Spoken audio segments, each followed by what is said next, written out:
Hello, friends. We are so happy to be back to keep peeling back the onion on this mysterious and horrifying story. Can I just tell you, friends, I sometimes wish, look, if you're a patron, you can get the short rest. You can see all of our crazy conversations after every episode. But sometimes the conversations before the episode is really where it's at. And our cast knows what I'm talking about. I wish people could have heard the conversations going on in this chat about 30 minutes ago. They're very normal. They're very normal. Such normal conversations. There's nothing devious or evil about them. I'm not trying to say that. I'm just trying to say that we are massive nerds. I mean, look, the things that we talked about were ferrous metals.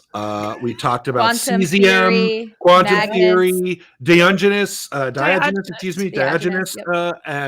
also evil campaigns and how to properly run an evil. Listen, for Patreon, we could always do something where we sit down with a PowerPoint and we go through our hyperfixation. PowerPoint party. I mean, I think that might have to be just a new show. Is that a PP party?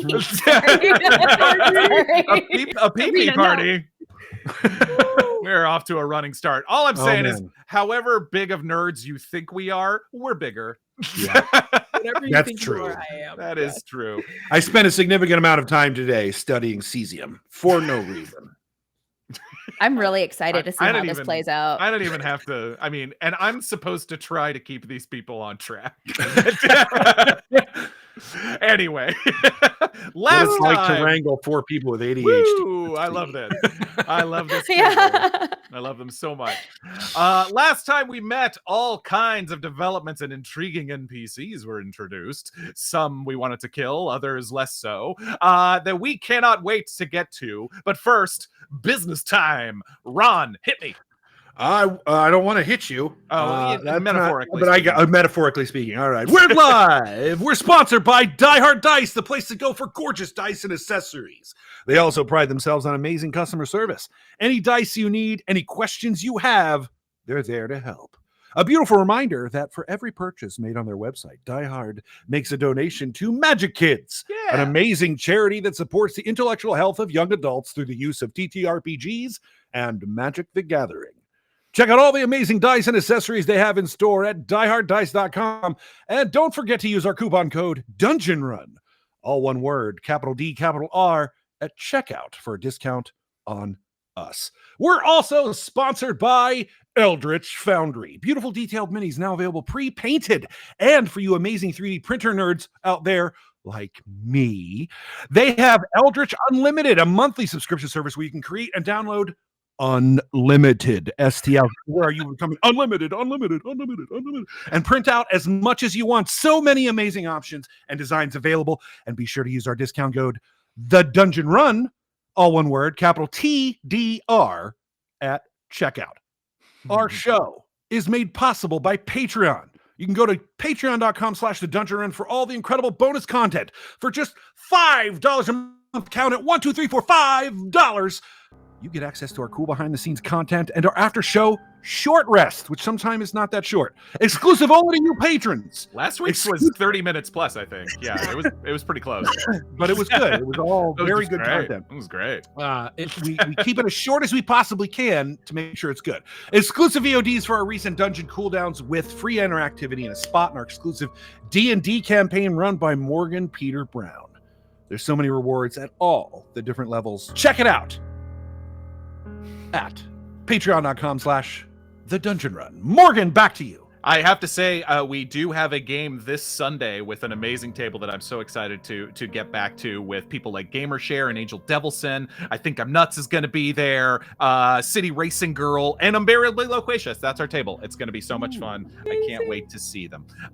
Yes, we are so excited. Great. Okay, interactivity. We are an interactive show, as you might know, or if you're new here, you know that about our show, where you have the chance to affect our story in unique and surprising ways.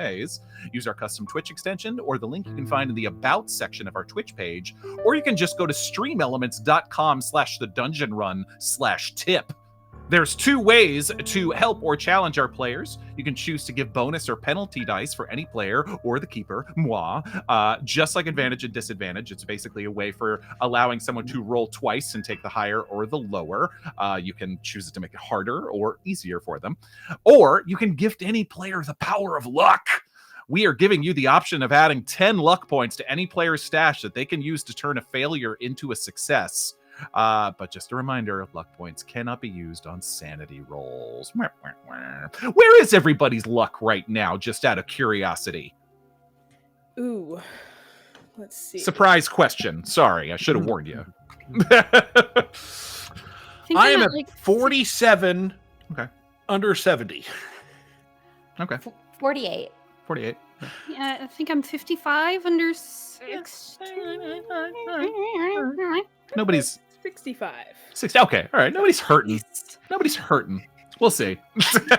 Yeah. But yes, we really appreciate you. And reminder to those folks who are higher level patrons who get free interactivity every month, you can cash it in by messaging us on Patreon, or you can message me on Discord. Angel Devilson is also in chat and sometimes helps with that as well. And we're so thankful to you, Angel. Thank you so much I appreciate your help with that.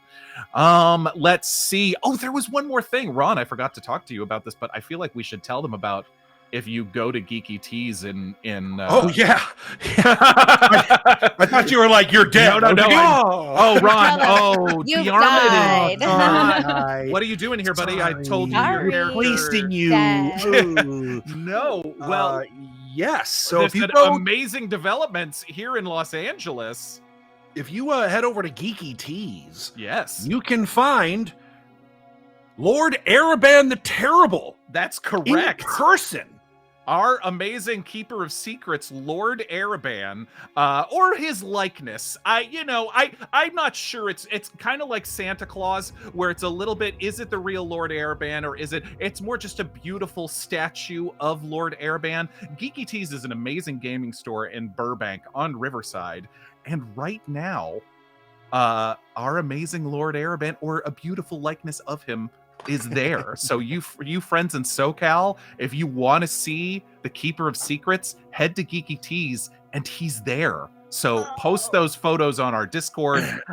Get to find him, because he is there waiting for you. And let me know in the Discord if you go, because maybe I'll just show up too, and we can. Yes, go to Geeky Teas anyway. It's an amazing store. Yes, but right now there is our amazing Lord Ereban, our old friend, the Keeper of Secrets, is there. And don't sit on his lap and tell him what you want for Christmas, because that won't go well. I'm just gonna warn you that now. We've tried that before.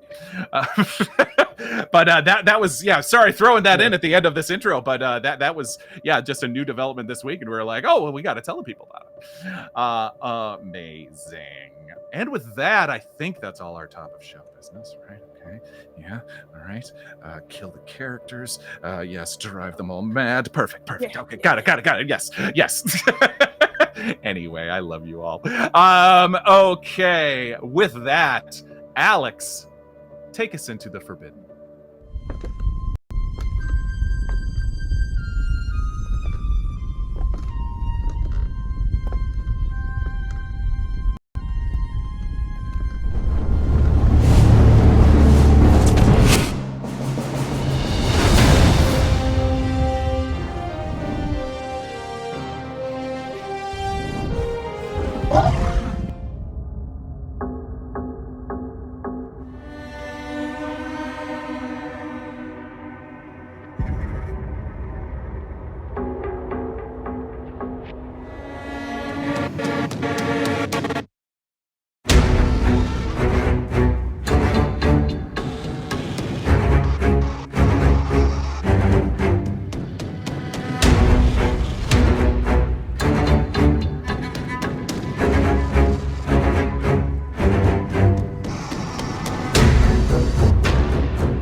had started to close in on our humble investigators. They had their hands full with the former etheric explorers rescuing the bleeding Jerome Lackey and dramatically dispatching the creature that used to be Donald Gilmore, who was seemingly possessed by a chid, the strange insect-like creatures that attacked them at the Thistledown Golf Club. But quick thinking helped them cover up these disturbing incidents before the police arrived, and with a little intimidation and assistance from the grateful McMillan family, who were no fans of the local authorities, Diarmuid was able to convince the detective inspectors that Dr. Gilmore had run off after their rescue, had not been seen since. That night, Charlotte, Eden, and Diarmuid were able to fully inspect the corpse of the Gilmore chid in the garage, finding a strange and horrifying amalgamation of monster and man, as it seemed to die before it could fully transform. Charlotte was able to discern from the blood of the creature the chilling possibility that perhaps each of these monsters of the in-between could have at one time been human. Was this how they were created? To that end, they also seemed to identify a point of entry for the monster, a strange circular mark at the back of Gilmore's neck. The mysteries only seemed to deepen. Lorelei spent some time investigating the local library and was able to discover the history of the golf club, and although the information was mostly banal, she was able to find a photo of Dr. Gilmore as a child, attending the opening of Thistledown some 2 decades earlier, alongside his illegitimate father, the Duke of Montrose. But with some advisement provided by the hospitalized Dr. Lackey, the team was able to successfully dismantle the strange machine capable of connecting people to the ether, though they felt no closer in understanding how it performed this miraculous feat. But as this task was completed, they received word that the rescue of Arthur McMillan had reached the press. And for better or worse, the 4 of them were mentioned in several articles covering the story. The heroic, independent investigators who had done the improbable and found the grateful millionaire alive after almost a month. But with this development came a flurry of activity.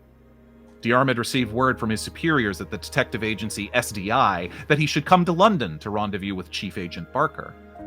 Lorelei as well received a congratulatory telegram from her friend and confidant, Professor Julius Smith at the University of London, a known researcher of the strange and unusual, who expressed curiosity about the case and encouraged Lorelei to attend a talk he was giving in the coming weeks. But perhaps most surprising was the arrival of a strange man at the home of the Lady Milligan, the Scottish royal and benefactor of Eden. This man came looking for Eden, but she did not seem very happy to see him. This man, Montgomery Danforth, Eden's uncle. I need your help. And that's where we find ourselves now.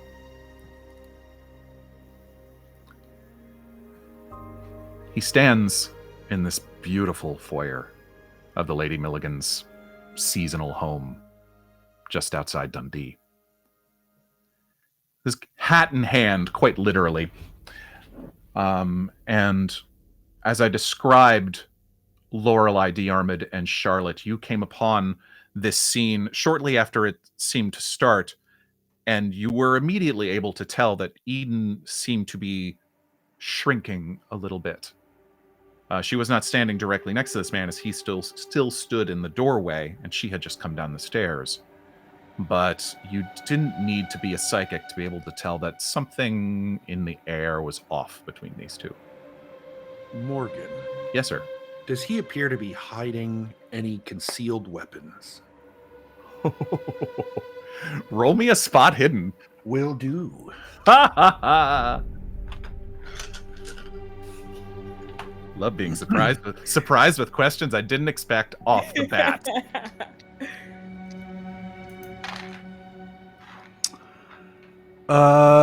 67 over 30, so it's a failure. Hard to tell. He's wearing very nice. They're simple. What I will describe as simple but very nice clothes. He's not dressed fancily in any way, but the jacket he's wearing is tailored. But he clears his throat, kind of taking in all of you, but turning back towards Eden.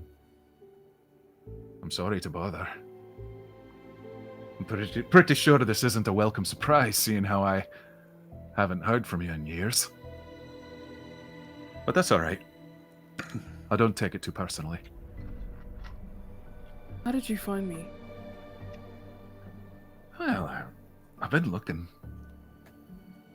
I wanted to give you your privacy, but you're my family, Eden. I gave up. Decided that if you didn't want to hear from me, I should take the hint. But, well, your name's in the paper. And as I think I described, he seems to... He has a small bundle of things under his arm, but he, waves about the London Times. And, once I had that narrowed down, I've got friends' places. And I heard you'd been working here. You made some new friends, Eden. That's good. You need friends in life. You're doing well. If your old man could see you now. Don't talk about him. Fine.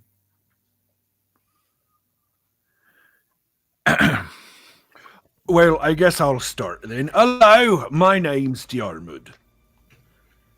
Pleasure. Who are you? So sorry for being rude. Montgomery Danforth. And he'll step he'll take a step in, though he seems to know he's not particularly welcome. So I think I step down. I think I'm frozen on the steps, but I step down at that and I say, "No, we do this outside." Oh, right then. The Lady Milligan, has poked her head around the corner after this and said, "Is everything all right, Eden?" Yes. It's just a visitor, but he's here for me. We'll be fine. She hears this and looks at you and clocks him quickly, but all right. We're here if you need anything. I want to look at him. I'm pushing... If the group follows me, that's fine. But I think I'm pushing him outside. I am just like... I can take a hint. Moving past him. I'm going to shoulder check him as I pass. I want to know if he is... Am I getting any ounce of genuine... Like, he missed me? Or am I seeing that he's more attached to, like, you were in the paper? Roll a psychology check. Morgan, just so you know, and it's in your visual. Yes. When she pushes him out the door, Diarmuid will just sort of sidestep outside and just stand as if guard by the door. You have a bonus die from Idaho Judd, Eden. Amazing. Okay. So Diarmuid has already gone outside, yes, to kind of follow the conversation, yes? Mm-hmm. Well, just to make sure that she's fine. I will keep... Sure. Diarmuid will keep his distance and let them talk, but he's just keeping an eye. And just so you know, Diarmuid, he also... Or just so you know, Morgan, in his pocket, he quietly slips on his brass knuckles. Okay. Yeah, I got a 32 over 10. Okay. So got it. Fail. It's really hard to tell, but I mean, what you can tell without succeeding on the roll is his eyes don't miss much. He's very observant. And he's, as I said, there's something about his smile that makes your blood run cold, but the longer that he stands there, he's very interested in you. He doesn't seem, he takes in the surroundings, but it's not as if he's not looking like a fox in a hen house. Yeah. He's there to talk to you.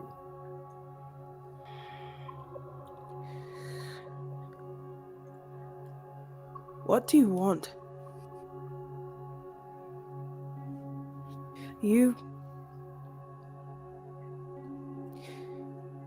I admired you at one point. I would have loved to hear from you. years ago. But I didn't, because you were too busy.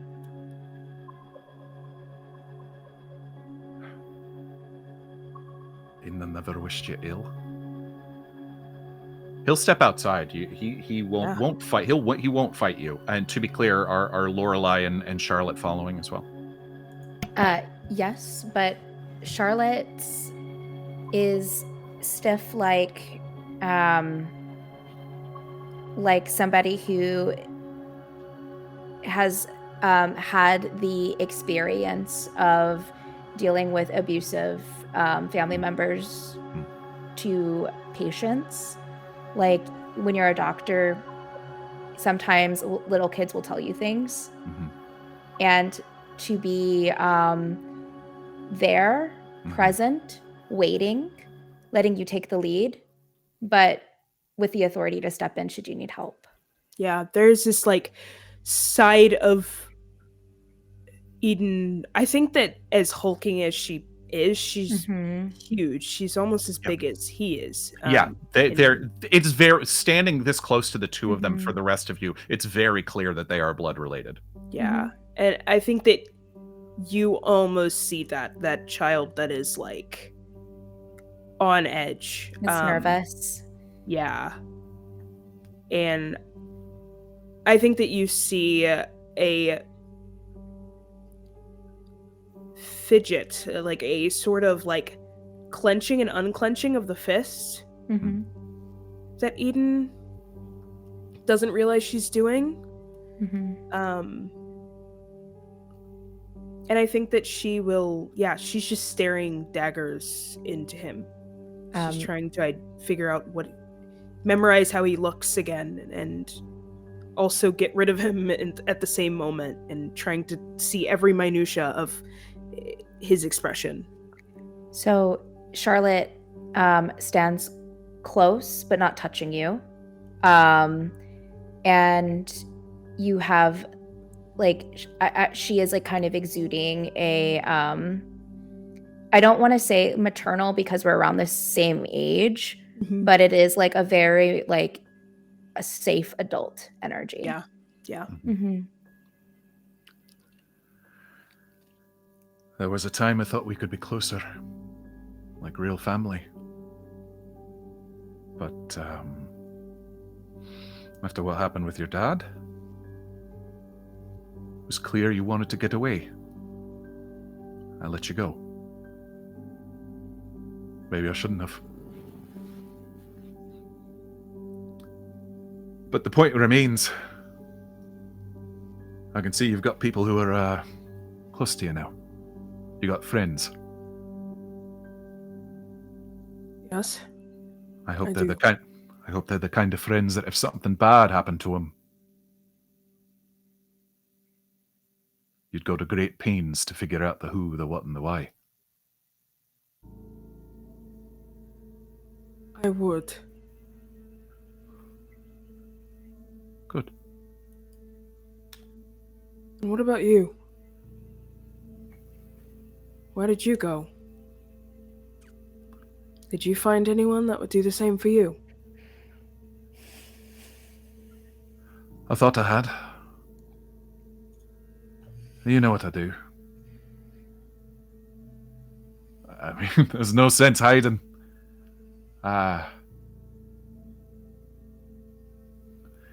What I do isn't always exactly legal. Eden could tell you. I taught her a thing or two back in the day, but a thief by trade. Montgomery, right? That's your name? Or Monty if we're friends. Great. Montgomery. What is your business here with Eden? As she told you, we are dear friends, and I'm curious to know what caused you to come seek her out. Me too, actually. Well, I saw in the paper calling you a independent investigator. Is that what it said? Does that interest you? I might be in need of someone like yourselves. Smart types, resourceful, unhindered by all that official nonsense like the police. I could pay you, of course. I'm not asking for charity. I'm not asking for anything illegal. See, I want to know what happened to my friends. Mm-hmm. If everyone would like to, who hasn't, everyone besides Eden, you already tried a psychology roll, but if everybody else would like to try one now, you may.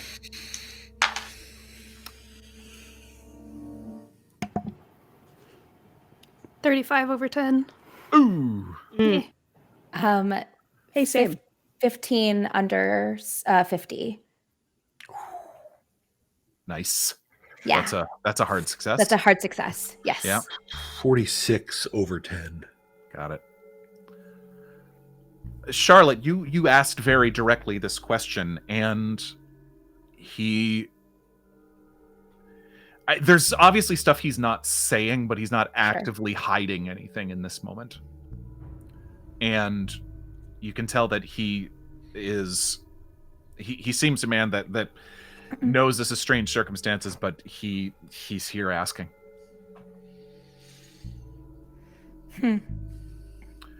If you're independent, does that mean you don't talk to the cops?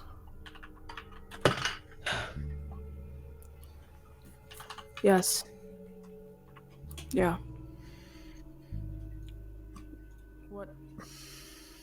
What happened to your friends? Oh, you might remember Martin and Felix, the Harvey brothers. And these names are familiar to you. I mean, you didn't know them well, but you knew they were people that he ran with, a little bit younger than him. Probably looked up to him as some sort of a mentor. Yeah. I remember them. A couple weeks ago, they thought they'd found themselves a right old score. A house. Belonging to some great stage magician. Calls himself Memphis the Great. Everybody roll me a no roll, an intelligence roll, please. Yes.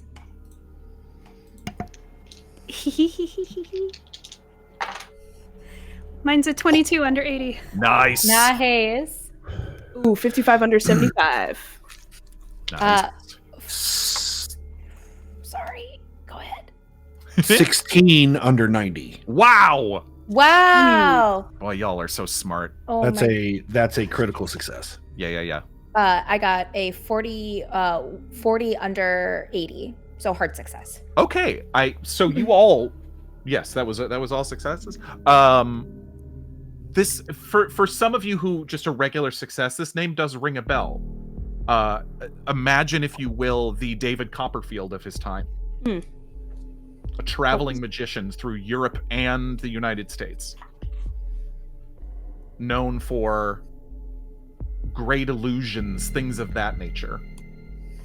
For those of you who got like a critical for with the extreme success, was it just you, Ron, or I think Ron and Surena? And I just got a hard success. Not I got a hard success as well. Great. Yeah, okay. With the extreme success, I'll say that you had clocked. You know that he lives in London, keeps a house there. But you also know that he hasn't been seen in several months. Okay. I'm going to ask you one question if I can. Please. Does he run with Houdini? They largely keep to themselves, these types, and particularly fancies himself just like a true what do you call it? Not compatriot, but a contemporary, a true contemporary. And things of his magic, there's things that you don't know. I mean, maybe it's hard to say, but basically he does seem to be, he and Houdini maybe had been photographed together, but you don't know as far as if they're friends in any way. Is he American? No, originally, yes. Okay. Morgan, would I have ever run into him on the seance circuit? Not directly, but you would, with your hard success and with your extra knowledge sort of things, you would know that Memphis the Great, there was something intriguing about him. There was something people, friends of you know who had seen his act, know there are things that he did that could not be exploited, far beyond the usual stage trickery. Okay. And so his name has come up before, but no, you've never met him. Okay. I see you've heard of him. Okay. Yeah. Seems to fancy himself connected to the gods of Egypt or some nonsense, but I'm pretty sure he's just a white guy with delusions of grandeur. Aren't they all? Anyway, yeah. He pulled a little bit of a disappearing act himself. Been missing for about 10, 12 weeks. Oh. But a big, beautiful old house just sitting there filled with God knows what. Now we understand why you're here. I'm not sure you do. Well, because Martin and Felix, along with a new girl named Alina, they got into the house all right. They know what they're doing. She was talented. They all were. Proper thieves. And they knew the rules, too. They were not likely to get greedy. But something happened inside that house. When the caretaker arrived the next morning, he found all three of them dead inside. Horrible. The cops are saying that they argued over the loot that they'd found, that turned on each other, but that doesn't make any sense. Did they say how they died? Yeah. That's the other thing. They found him in some kind of prop room, where his magician kept all his tools and tricks. And with those of you watching him very closely, like, he seems somewhat disturbed. I mean, as he recounts this part of the story to you, he is genuinely angry. Alina was hung by the neck. Felix had his bloody hands chopped off with some kind of stage guillotine. And poor Martin was run through like a pincushion, stabbed by a great big sword. And the cops are saying they did this to each other. They're brothers. It doesn't make any sense.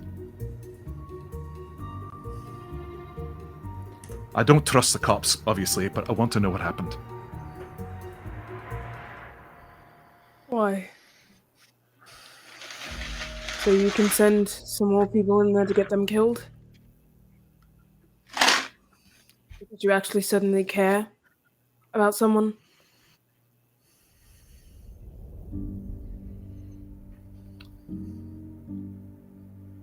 Or do you want to get the score yourself?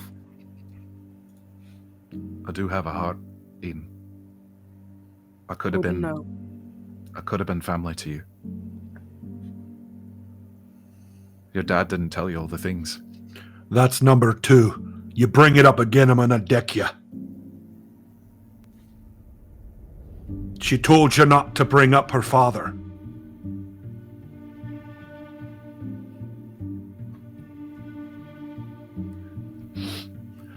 I can pay you. And, plus there's this. He tosses something to you, Eden. It's just a small, jingling little object. You catch it with ease, and you feel it dig into the palm of your hand before you see it. You don't recognize it, but it's a small metal tag on a ring. The kind you might see attached to a set of keys. The tag reads F. Danforth, Chancery Lane Safe Deposit.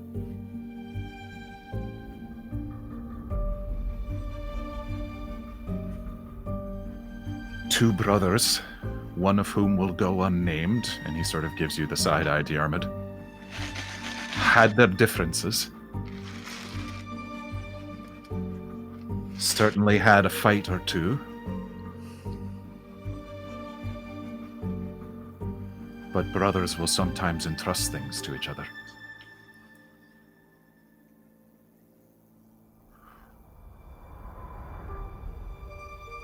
I've had that since shortly before he left. And he'll back up slightly, Diarmuid.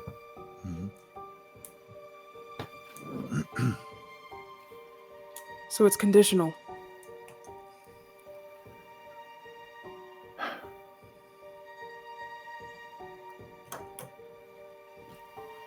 I need your help. I'd like to know what happened. I'm not asking you to do anything. I just want to know who killed my friends.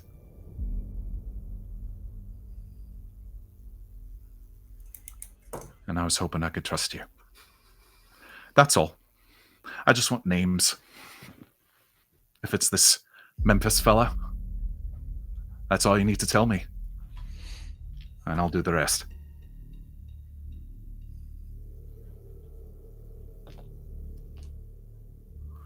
I have to ask my friends. Of course. Do you mind waiting outside while we have a conversation? We're outside. No. Him. Us inside. Please. Oh, I see. Take Yes. whatever time you need. And he'll light a cigarette and take a few steps away from you if you want to go back inside, or if you just want to stand in the foyer or the entranceway, whatever you want to do. But he gives you your space. Morgan, as everybody else goes inside, Diarmuid will stay back and then throw a business card at him and walk in. Tucks it into his jacket. You step inside the foyer. You can hear Eloise cleaning up after lunch, but it's quiet. If you want me to make him count his teeth, I can do it.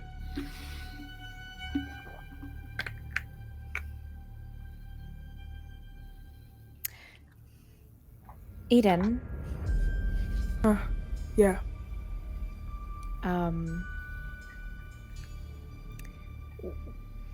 How would you like us to proceed? I know that you say that you have to ask us, but here's the thing.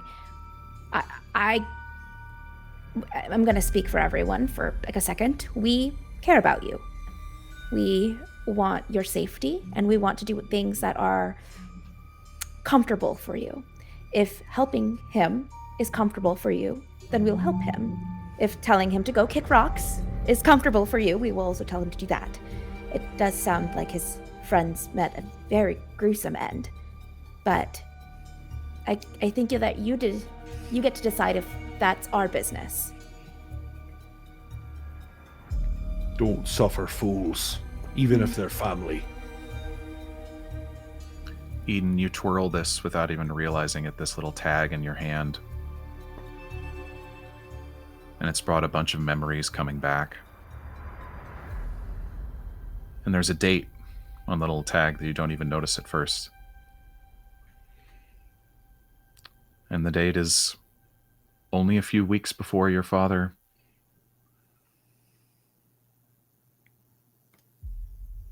took that last time you saw him, that final trip.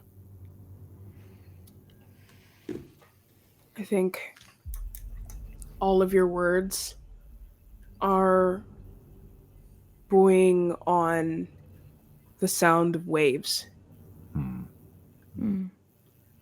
And after a moment, I think that she pauses for a notable amount of time. Memories of a man who by the end was barely someone you recognized as your own father.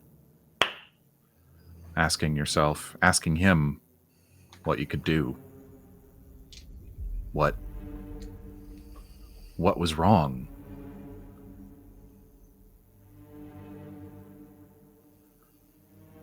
And How you could help? all on an empty stomach, all with no money, all with no cabinets empty. Reading. I think the voice still ringing in my ears.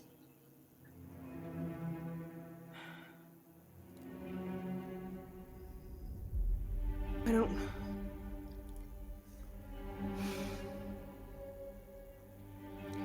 don't trust him. But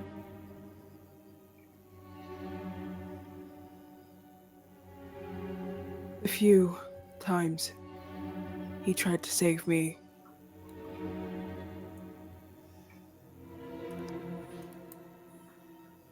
I think we should do it, and then I tell him to leave me alone.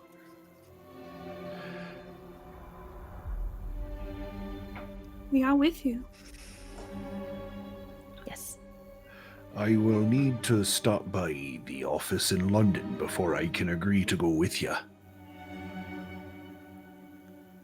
Of course. And Eden, for what it's worth, you haven't seen him in a long time, right? Yeah.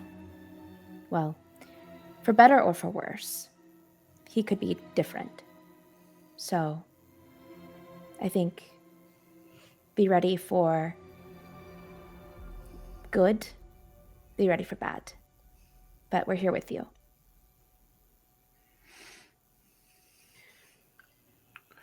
But if you don't trust him, then we shouldn't either. Oh, no, we don't trust him. No, we don't trust him or like him. I just want to be so clear. No, But we like you and we trust you. Unfortunately, he's a thief. He's a con man. He's... honestly, the person I looked up to most when I was a kid. Is this a con? It doesn't sound like it. Cons have a...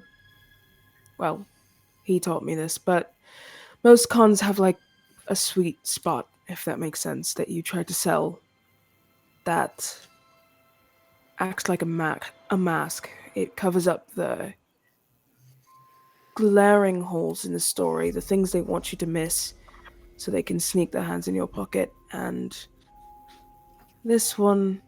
Well, you mean like Memphis? yeah. This one doesn't seem like a trick. And he seems scared. Mm-hmm. He really does. I looked into his eyes and he didn't, he wasn't shifting. He wasn't blinking in a way that would indicate lying when he was talking about his friends. I meant plenty of Germans who said the same thing. I will sit with that leader.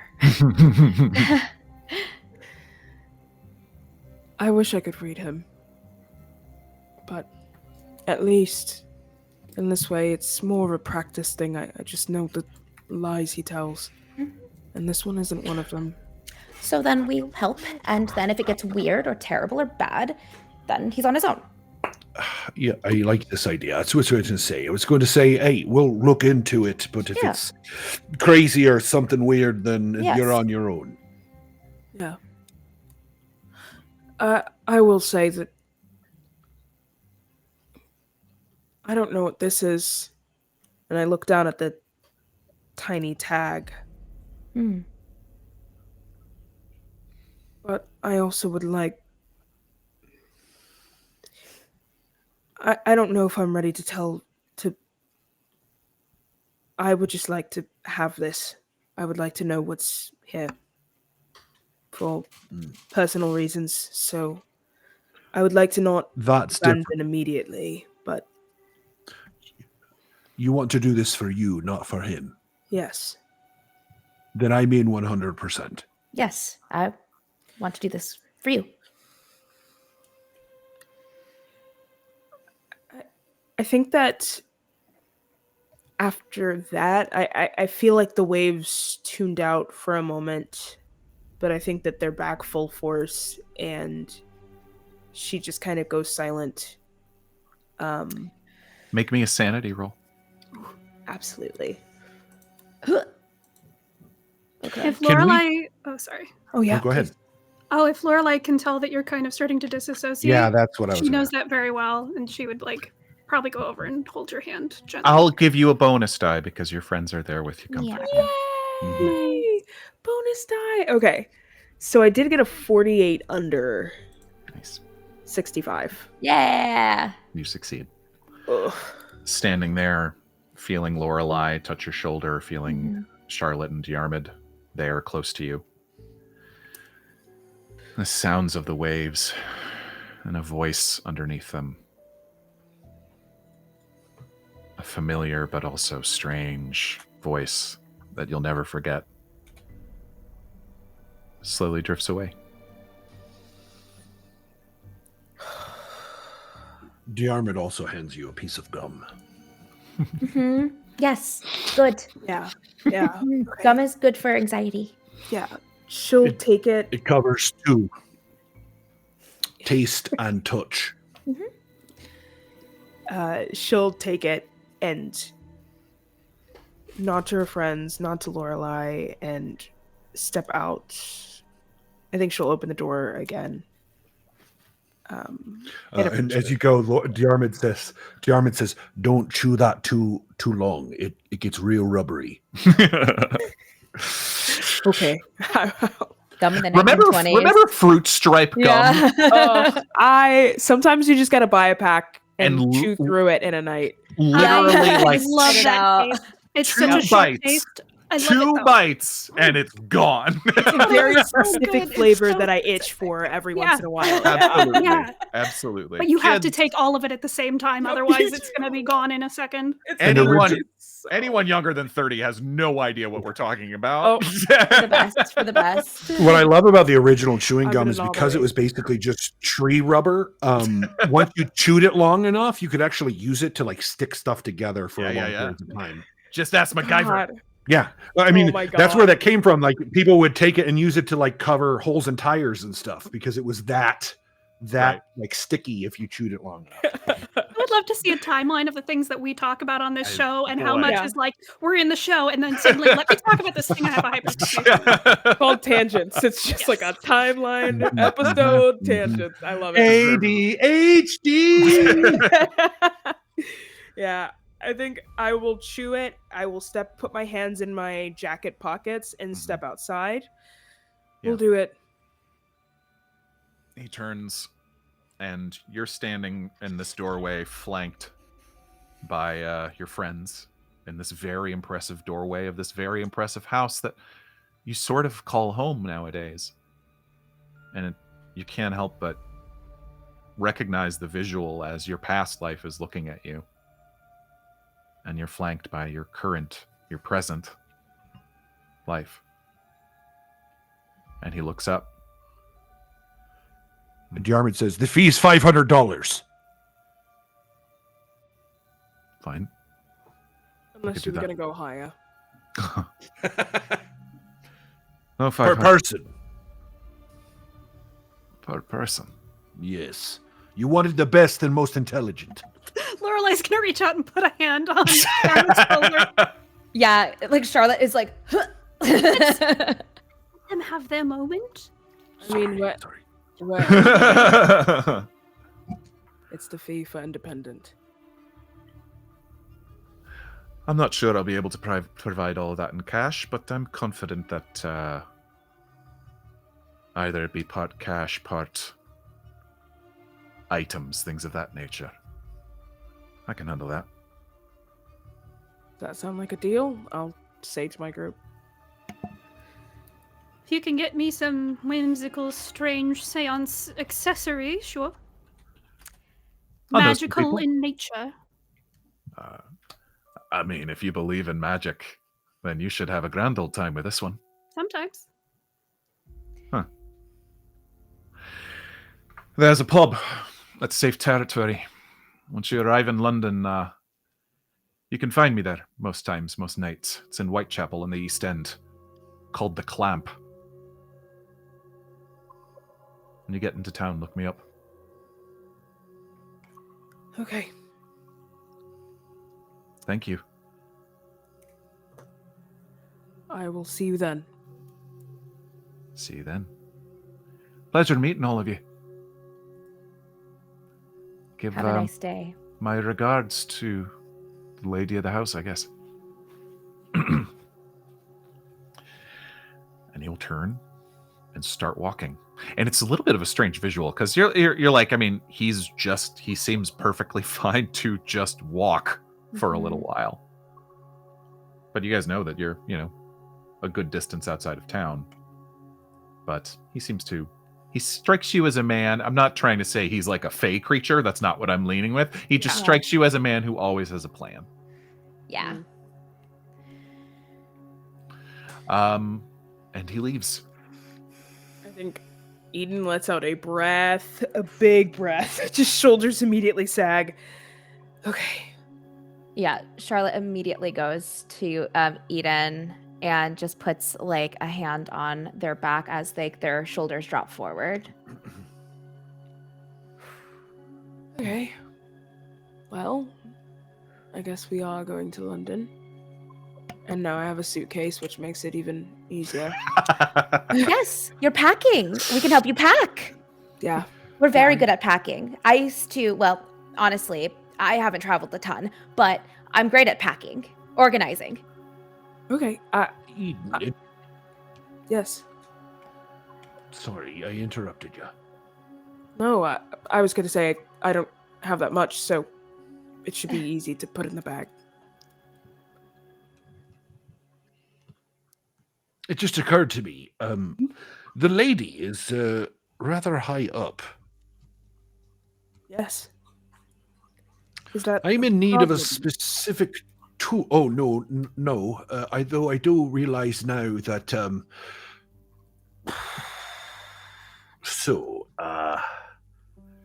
since we're all friends now and, Yes. things are happening, I abandoned the military. Oh, So, yeah, being in this country is probably a little dangerous for me, but so far so good. Interesting. Yeah. Well, what I will say is that Lady Milligan knows her way around a secret. I don't think. Nicely put.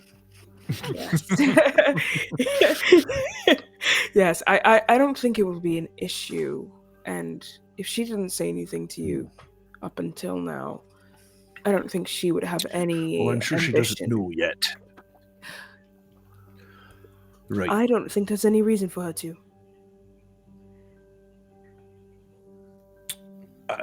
How do I put this? Is she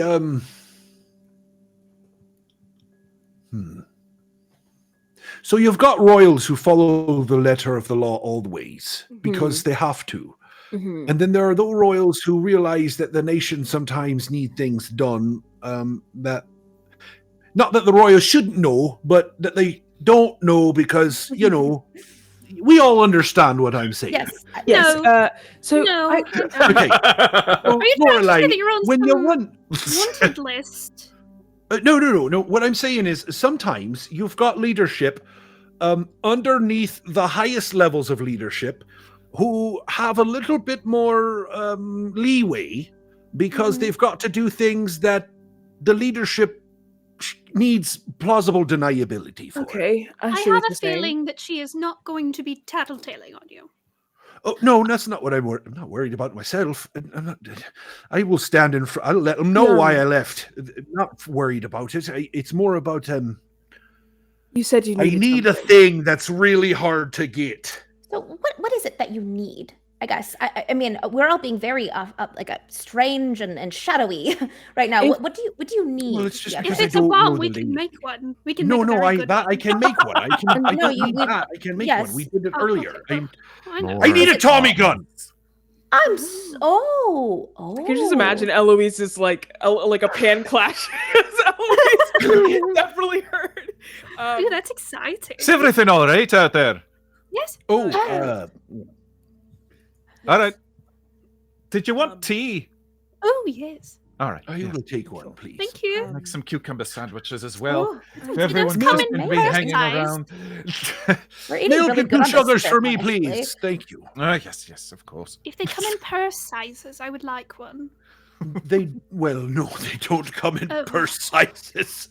They barely Oh, you come in meant Tommy food guns. case I thought you meant Yes. cucumber sandwiches. I was- I would like a purse-sized Tommy gun, but I've never seen one, so I didn't Depends know. on the size of the purse, I suppose.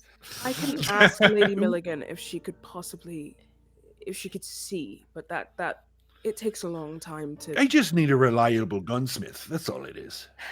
They cause a lot of damage, those things. Yeah, that's the point. I know, Imagine if I we see one of those understand. chits. Right. Imagine the That's- damage it would cause to those. That's a See, good that's thing what to- that's Have a what I'm rifle. thinking. Is Mhm. if a That's kid what is going to start following us around because some Yes. of us went into the other Mhm. place, then I want a thing that's going to, I know for a fact, take care of it. Yes. Yes, I think that guns are something that you should have. Yes. I do. I believe. I you. know. I'm just listen, I've never seen a Tommy gun in real life. I've only seen them and I don't know. I've only seen wounds from them. So that's just Fair enough. not for me. Well, Understood. But you know how to use that. So Yes, quite Yeah. quite literally the best gun I've ever used. great. Good. I'll talk to Lady Milligan before we go, and if she can, then it will probably be a while, but the hardest thing will be getting Sorry. it to us, if she can. For I have sure. an address that they could forward it to in London. Oh. That's something I should tell you all, as we have a place to stay in London. Oh, lovely. we have a Great. place. Yes. Not very Okay. big. It's a flat. It's 2 bedrooms, but it will be enough for us. And I just want to be clear, it doesn't have to be a Tommy gun because I know that's American and it might be a little hard to get here, but a grease gun will work. That's just as fine. You can be German even if it needs to. I know how to use those too. Okay. I will, I'll ask her. But Right. I want you Just to ask know for a that- gunsmith. That's fine. That's fine. Yes, for sure. Maybe someone in London, maybe she just knows a contact in London that we could go to instead of... Would be helpful. Yeah. And for future reference, I will try to be a bit more forthcoming about things. But if you need anything from Lady Milligan, please ask me. She has a lot that she can access, and she's more than willing if it's for me and for now, by extension, for you. That's what I was hoping was the case, but I wanted to make sure before I assumed. Of course. I was going to Yeah. make a joke about if she's single or not, but I'll keep that to myself. I don't want to be disrespectful. Would it be a joke, Lorelei? Would it be a I joke? mean, Would it be a joke? Would it be a joke? Listen, we were To the so player. respectful this game, Lorelei, Lorelei, Because do we you haven't have seen her. Royal in your book? because we haven't seen her this game. Listen, I'm trying to be respectful, You're doing but a great job. if she, wanted a date or something. I'm already asking her for a great many things. I can Yes, ask her. I understand. Wait, no, that's fine. That's normal. Oh, We're did good. you also? No, did you I don't know. I don't know what I want. I don't want to talk about what I want. Let's talk about things like getting you a Tommy gun. What you don't need IV bags or a medical bag or nothing? I mean, those I can get those in London. We have to travel, right? What would I need? I would love no more needles. Honestly, the needles that I have are discarded. Chloroform would be helpful. Yes, I guess depending on what we are doing. Listen, Well, I'm yeah, not. lots of I uses, guess but- I'm not used to being on the other side of the medical stuff, like offensive medical prowess. Band-aids, gauze, lots of gauze, antiseptics. And these a new aren't medical things you kit. can get in London. Yeah, that's what I'm thinking. Okay. I don't. Okay. Yeah. Yeah. Barbiturates. I'm sorry, what is We'll need some barbiturates. barbiturates? Are those downers? No, uppers. I get those confused. I lean over to Lorelei and I don't know how to spell that. Don't worry about it. It's not that important. I'm just going to say chloroform. We'll be able to find it in London for sure. Sorry, no, you're right. They are barbiturates. They're are downers, Oh, right? they're I was gonna Yes. say. Yes. You're right. Apologies. Yes, they're down. Wow, Serena, the medical professional. Are you mansplaining barbiturates? No. That would be Diarmuid getting it wrong, is what that is. Diarmuid's got it wrong. Sure, it was in Um, character. Well, my stuff is upstairs in the room. If you want to maybe pack it better than I already have, and I can go talk to Lady Milligan. Yes, I would love to organize your belongings. Okay. You You show them. You show them to your bedroom. Mm-hmm. And I mean, it's a guest bedroom in this beautiful home. As I've said, it's there's literally like over a dozen bedrooms in this place. Oh yeah. But I how think it's how do they find your? okay. I mean, how do they find your belongings? I mean, like by that I mean like how many changes of clothes do you think Eden has? I mean, like if Lady Milligan has been happy to keep you well paid and all that stuff, Yes. but is there anything particular they notice as if you're having your friends pack your things? There are 4 different coats. Mm-hmm. Good, 2 of good, them good. are brown and 2 of them are black, and they're the same exact coat. Mhm. The shirts are all the same. Like it's her gamekeeping outfit. She like does not really wear anything different. The kind of it's not rider's pants, but it's kind of like those kind of that kind of material and that kind of Sure. stitching. Sturdy. Exactly, sturdy. Meant to not if like burrs from the ground and stuff, like meant to resist all of that stuff. I think you find very special, and I think even the room, you like walk into the room, it is this large beautiful guest room, and you can tell that she has not been to the other side of the guest room. She keeps herself in this one corner with the bed where there's a nightstand. I think that you see there are leather gloves, a pair of tall boots, and then she's wearing her boots probably. But like very sparse. She really doesn't take that much with her. She really doesn't have much. And I think you see her gun also on the bed. Polished and cleaned. I'm trying to think of anything else she might have, but I think it might just be that. If there's any other belongings that you think of later, we can say that you certainly packed them. But yeah, Charlotte, it's again, you just get a very clear impression, though it's a strange impression, of what Eden's life must be like as it doesn't take you long to pack their things. But you're able to do so, and Eden, you leave them to it. Yeah. I will go down to Lady Milligan. You'd find her in the study at this point of the day, but she maybe will just come in from doing some winter gardening, basically, probably just picking of weeds or picking of anything that might be disrupting things, just keeping things neat and tidy, as she enjoys doing herself, even though it's, as I said, late December. But she'll come in and pulling her coat off. Oh, how did that go? Not very well. That was my uncle Monty, the one I told you about before. Yes, I remember. Cut's quite a dashing figure, but he's everything you said. He's asked us to do something for him in London, of all places. What's in it for you? She'll hold up the metal tag on the ring. He says, "Oh yeah, go ahead." She'll pull some small spectacles out and set them on her nose as she looks at.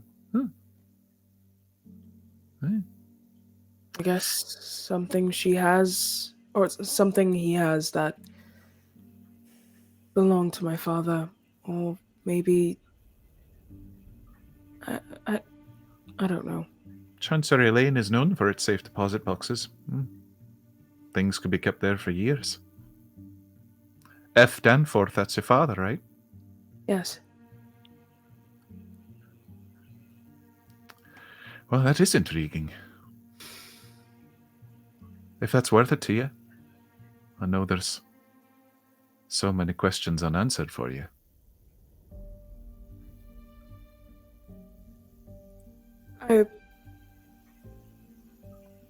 I've spent these years making my own answers so I could be okay with what happened. But the one I could never answer is why. And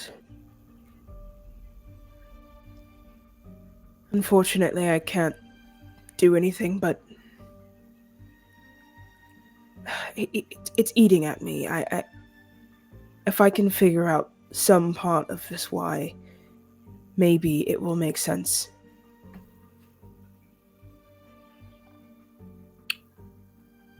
Hey, that does sound like a good reason. I've been more than happy to keep you up here to myself these years. But, I could tell you were certainly hiding away. The world is a scary place. But it needs people like you. Are you worried? Are you in danger? No, I don't think so. Because you can ask me. You can always ask. I do have things to ask of you, but I think I'm safe. I think I'm okay. I Right. just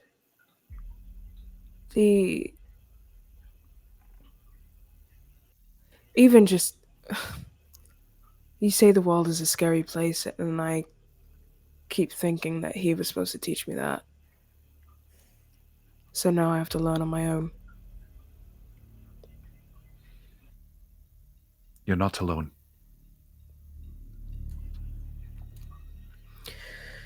I'm not. Places like London have a lot of dark corners, dear. Far more than they may seem at first. The forest at night is one thing, but a city like London at night... Hey, you never expect what you find in those shadows. I'll try to beware. Just stay close to your friends. Yeah, they are taking very good care of me, actually, which is good. I'll make certain they do. You always do. I did want to ask you, so you got my gun a while back, years ago, Yes. when Yes. I first started. That one of my teammates has asked for another kind of gun, a more Ron. specific kind of gun Okay. that I would love to see if it's possible to find a contact, or I don't know, a gunsmith. Mm-hmm. But one that might have access to a wider array than what we might have here, as in Europe entirely.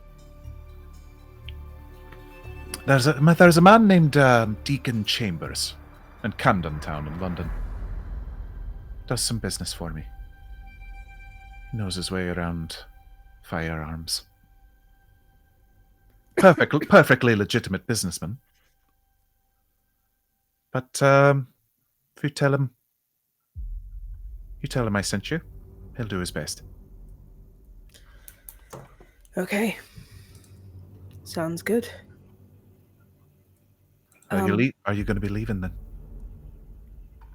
I think so. The bag is packed, I think. And they have some people they have to check in with in London, but I think we are going to head there. All right. Well, I'm here if you need me. Of course. She'll take your hands. And she doesn't embrace you. But she lifts up your hands and holds them close to her chest. You can always come back here. If things get too much, you're not alone. Don't be afraid to run away again.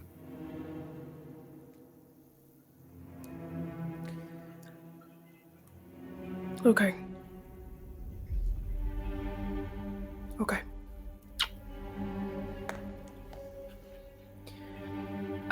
And then I think I do like a slight bow. And she'll laugh. And also, out of curiosity for my friends, you're not seeing anyone, are you? Charlotte, Yes, yes, all packed in here.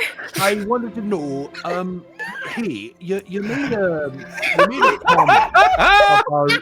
Best cutaway ever. Lorelei's ears are burning, and she's Iconic. like, Like that. "Oh, how odd."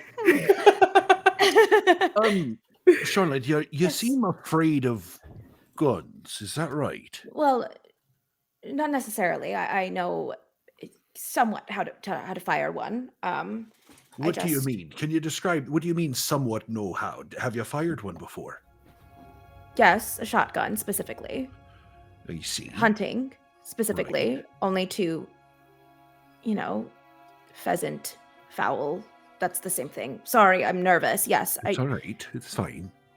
All pheasant are fowl, but not all fowl are pheasants. Well, pheasant, that's correct. Yeah, rectangle. but that's for survival. I would go with my father. But here's the thing, Diarmuid. I work in the result of gunfire. Aye. So when I see people, it is the result of that. And it doesn't matter who I'm treating. It doesn't matter if they're good or it doesn't matter if they're bad under society's, I understand. banner. It's people are people, and I think The Hippocratic Oath and everything. yes, I made an oath, and so for me, guns and living in New York, it's where I'm from. It's where I moved from Arkham to New York. It's just there's a lot of gang activity. So I have seen the outcome of a Tommy gun, Diarmuid. Mm-hmm. They're effective at what they were made for. Yes, they are effective. And here's the thing: I'm not naive in thinking that we don't need you to protect us. I'm not saying any. There is no moral quorum I have with that at all. I just, for me, I wouldn't care if you did. I know, but I wanted to tell you that I don't. Fair. I just, yeah. Anyway, what was your question? You were going to ask me a question, and then I started talking. It's all right. I was hoping you would. I wanted to know your experience with guns because you don't want to be in a situation where you need to use one and not know how to use it. Yes, that's true. Do you have a gun? No, absolutely not. No, I don't. I don't touch them. We could always get her a machete or something. It doesn't have to be a gun. I mean, she has a scalpel. I'm sure she could use a Lorelei. machete pretty well. Effective than a scalpel, but we don't have to force a firearm on her. is what Oh, I'm saying. I'm not trying to force a firearm on her. That's why I was trying Some to kind of gauge how defense. comfortable she was. Yeah, Yeah, some kind of I- defense. Just no, I have a blade. I have a switchblade. Do you think that's going to save you from a chid? No. While it's great, it's not quite as powerful as what perhaps I would like to see you have on your person just for your safety. Charlotte, as this is talking about the violent possibilities of a scalpel, your mind flashes back sharply and dramatically to pulling a scalpel out of the neck of your friend in the Arkham Hospital. And it's here and it's gone. I won't make you roll a sanity roll or anything, but talk of violence and things of this nature is you know how to cause damage if you need to. Yes, Diarmuid, I am nothing if not a survivor. I can tell that for sure. You scare me. Oh, good. But Is that a compliment? That is. I meant that as a compliment, Is of course. that yes. good? Okay. That's a That is a good- Diarmuid. That's a Diarmuid compliment. You scare me. There are No, not many people in this world who scare me, Charlotte. Well, thank you. Two of them are here in this room right now. Both of us? Well, Scary? Me? No, you- Lorelei, you're harmless. Okay. Unused gun. No, in I her meant purse. I'd scare myself and you scare me. We scare you. Ah! Yes, good. I understand now. Sure. I mean, maybe you do scare me, Lorelei, but not well, yet. so I No, don't. I wouldn't hurt to fly. Oh, I didn't certainly say not. that. I don't know if there's Before. a thing to. Hold there's- on, it's hold not a on. I'm not bragging saying you're thing. not. I'm not saying you're not capable I'm not of saying hurting that I someone. want you I'm to just be saying- scared of me, but I'm saying Do you I'm not want to be a threat. person that has a fearful aura? Because I don't want that for not me. like- I just know it's a compliment from him. I would like to have a respected aura. Well, do you think you're not respected on. because we don't No. think that you're capable of causing detrimental, violent harm to another person? No, I have the possibility as everyone else does. I'm sure you to do. defend We're not saying myself. that. Any caged animal does. I am a capable woman. You have a Derringer in your purse. Of course you're capable of defending yourself, but you don't scare me. I think Eden will walk in at this I was point. gonna say, Eden, you definitely, as you walk up to the door, you definitely hear this Yep. this conversation happening. Yeah. How's it going? Great. Look, I think we've gotten off track here. Oh, hi, Eden. Hi, Eden. Your bag is packed. Great. I also put in a couple extra things. Oh. More gifts? Well, yes, I think they're gifts, sure. But they're useful. They're not frivolous gifts. I noticed that you didn't have comfortable clothes. All your clothes were work clothes. So I put in clothes of leisure in there for you.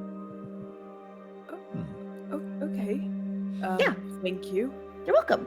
You could choose to wear them or not, but I feel like we're going to the city, and in the city, you don't have to look like you are hunting things.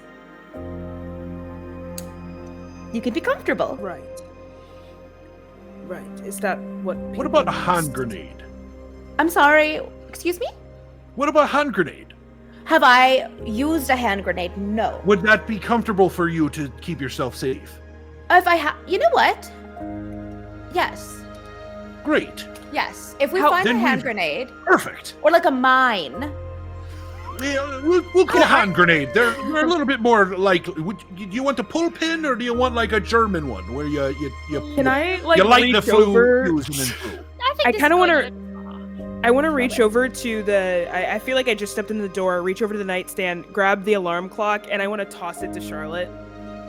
Can I catch it? I just want to see if you can catch it. Yeah. Chestnut reflex. Okay, what do I roll? Roll a dexterity. Yes. This is the highest Lexi, state you I've have- Lexi, I ever love you. rolled. I love So you. funny if you caught it and right. immediately threw it again. I can't believe you do have a bonus die given to you by Tuomask. Thank you to a mask. Yes. Bonus dice for nothing else but catching this alarm clock.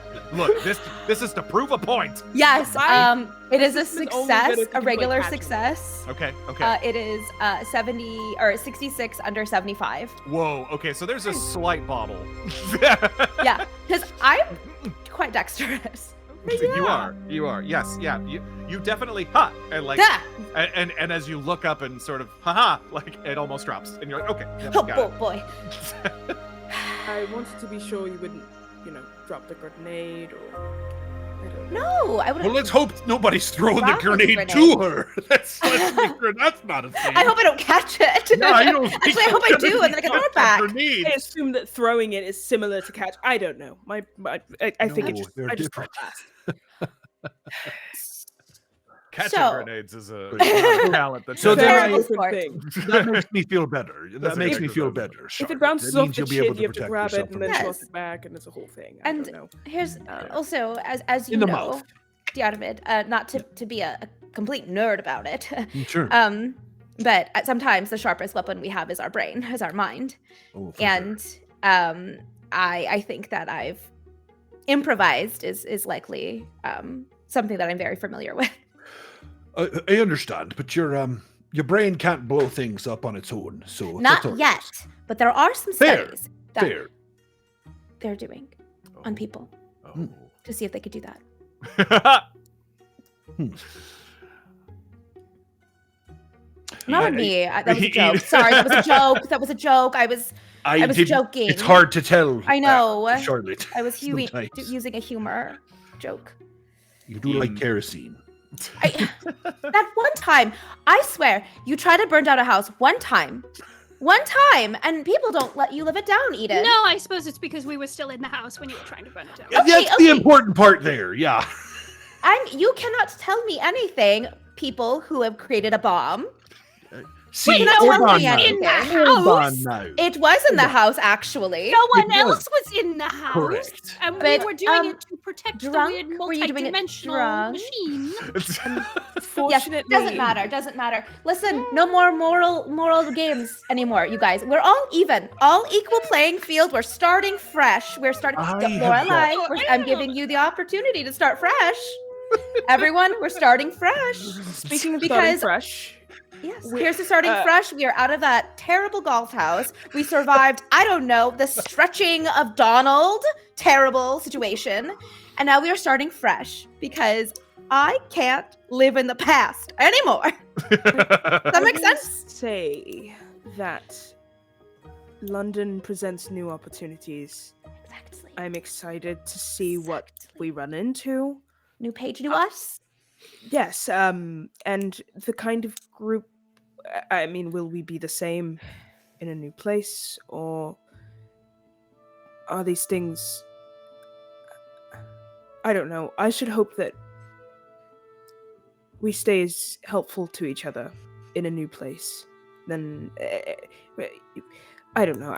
I just worry about leaving and things changing, but I'm They excited. Oh, transition is hard. Sometimes when you transition, a part of yourself does die, but a new part grows. Eden, I have a very personal question for you, and if it's too personal, it's fine. You can tell me; it won't hurt my feelings. Have you ever left home?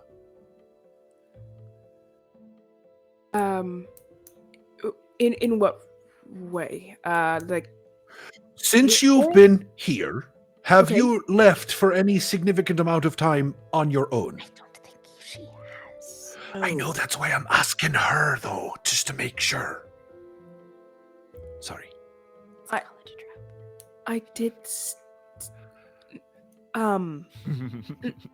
Well, one time Oh, goodness. I stayed at someone's house overnight, and then I came back immediately the next morning, before the sun rose, because I am a gamekeeper.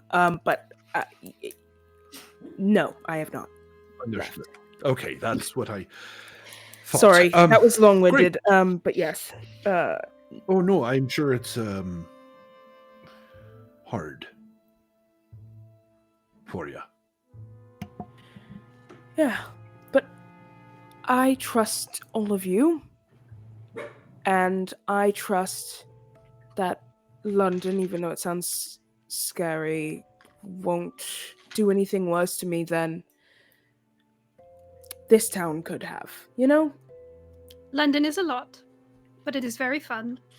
And fortunately, you have a very fun tour guide with you who knows quite a bit about the city. So. There's also quite a bit of gang activity in London, but that's okay. Okay, sure. Way to bring it down, but yes. I'm not bringing it down. I'm being realistic. I will It's take you fine. to the safe parts. Yeah, that's fine. And- I'm just saying. Here's the thing. You're a person of action, adventure, right? I mean, you're a gamekeeper. You hunt. You do whatever it is a gamekeeper does. I'm unclear, honestly. And the plants, maintaining I'm sorry, is it just plants? I thought maybe it was like wildlife. Animals. It's animals. It's all Okay, one. good. Oh, Yes. gosh. So that Lady Milligan can hunt on these grounds with guests. that Right. kind of thing. So you're used to knowing danger, like and navigating it, and all of these things. And the only thing you have to think about with London is the most dangerous part of London are people, and that's the same wherever you go. And people are just game. I mean, I don't. I think. The most dangerous game, some might say. Exactly. Sorry, We're just sorry. animals. We're just animals who live in concrete jungles. Yeah, all right. You don't have to yell at me about it. Come on now. Glimpses into the mind of Diarmuid are always fascinating. Well, I think that I'm excited, as scared as I am. And I wanted to update you as well that Lady Milligan gave me the name of a gunsmith. And that's all.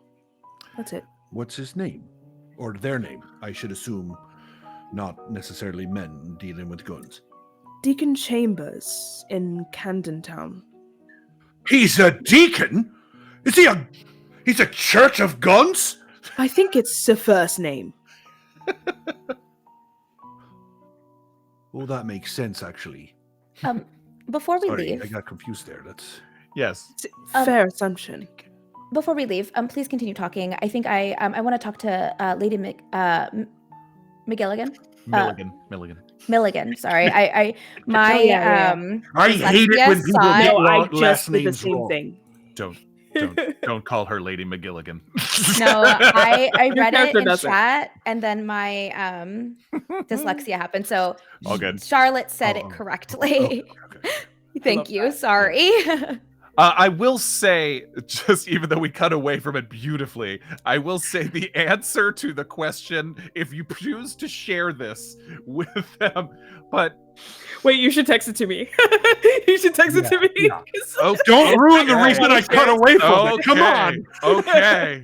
All right. Okay. This is the All right. game. Play the No, game. you're Y'all right. trying to get in between me and a really hot old woman. Never mind. Then Making you Eden- work for it, You Lorelei. don't Making love you work me. for it. It's fine. I understand.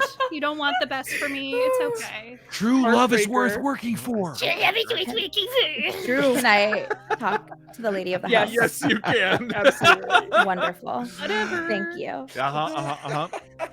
You go down and you find Lady Milligan with some tea in her study. It's a beautiful study. I've described it before, but there's a small fire in the fireplace, open windows looking out onto the snow-swept fields of her land, and her sitting in a very comfortable couch. Charlotte kind of pokes her head in and knocks very gently. Come in. Hello. Ah, Dr. Mantis, was it? Yes, you can call me Charlotte. Oh, Charlotte. May I help you? Yes, we're gonna head out soon, and I was wondering if perhaps you would be interested in receiving letters from about Eden. I know that you care very much about her, and I I want you to know that she's safe, and I am going to kind of lean in a little bit and say, I know that you care a lot about her, and we do too. So, if it is of interest to you, I'd be happy to write you letters. That would greatly interest me, aye. Thank you. Amazing. Well, I'm sure Eden can give me the address and all of those things. Yes, of course. Is there anything that you're particularly worried about Eden's travels? Oh, she sometimes knows a bit more than she gives on, Maureen. That doesn't surprise me. Though she hasn't spent a lot of time in a place like London. I think that her talents will equip her well no matter where she is. But I do want to know if she's all right. And if this business you all are getting into is of a dangerous sort.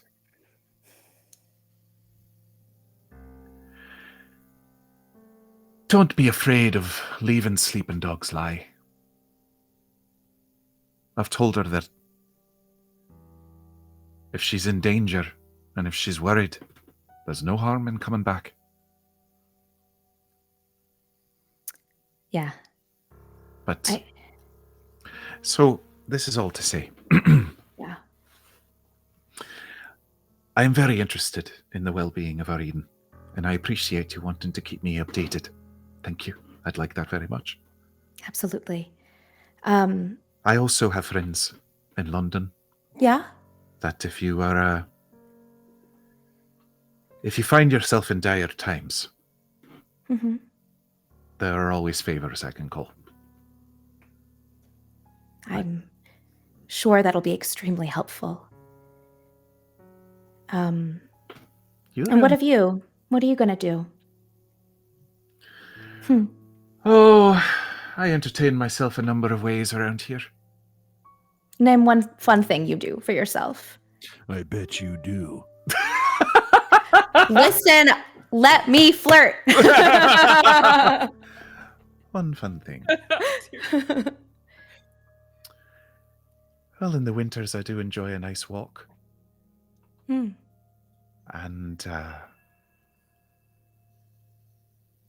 the hills and the mountains around here, they're quite beautiful. Eden's joined me on many a long walk.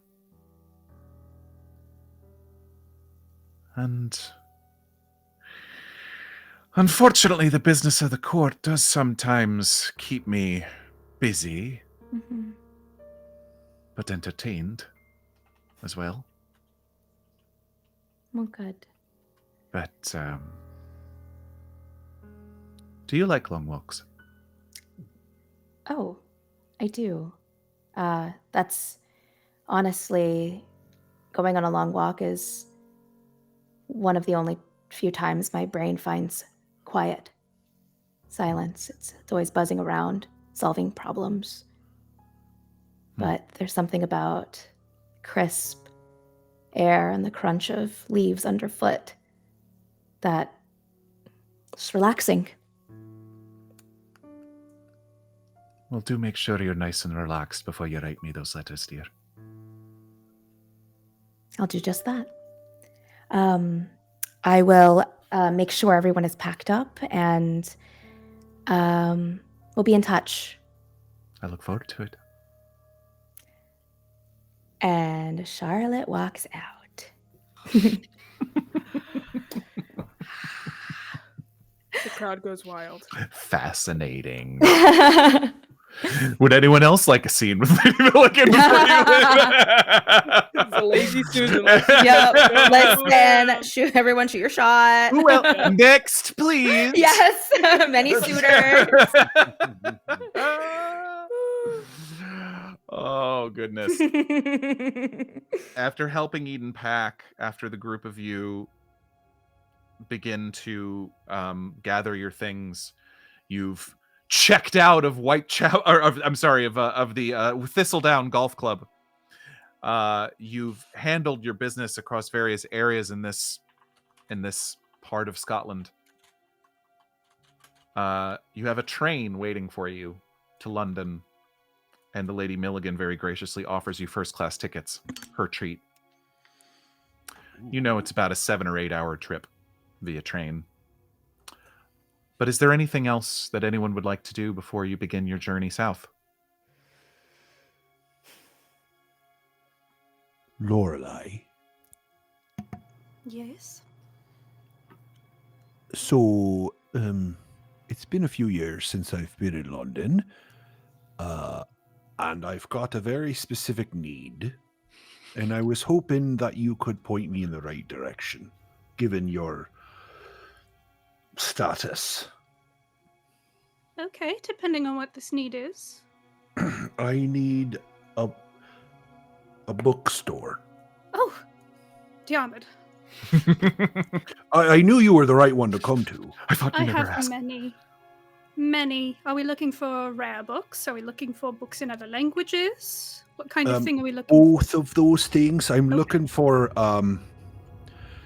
so there's a couple of things I'm looking for. One, I'm looking for a book on Leonardo da Vinci for no particular reason. I have one of those, and it is a fantastic book. I'm more than happy to loan it to you.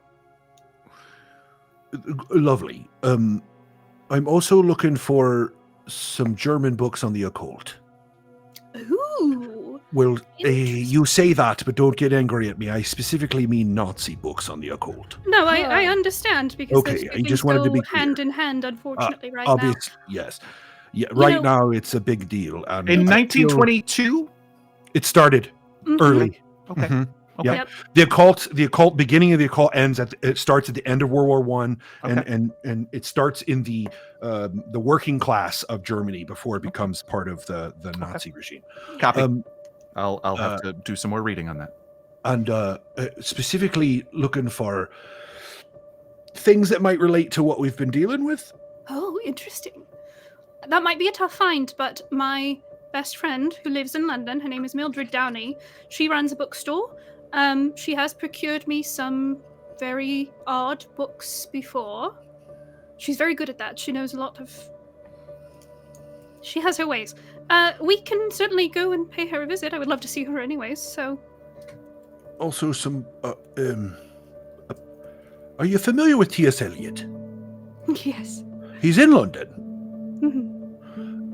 He's got a new book, brand new book. Yes. I hear it's great.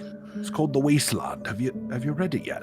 Not yet, no. It's been a while since I've been able to sit down and read. I think it might be useful and helpful, especially for one of our party members, and I figured it would be a nice gift. Yes, So if you could introduce me to your friend, I would be very helpful. absolutely. You'll love Mildred. She's a hoot. Well, I'll take your word for it. And hey, if I now it's just you and I. If I could say, I didn't mean to insult you. That's okay. Been in kind of a weird mood lately, and I was trying to make a joke, but I'm afraid the mask is becoming a little strong.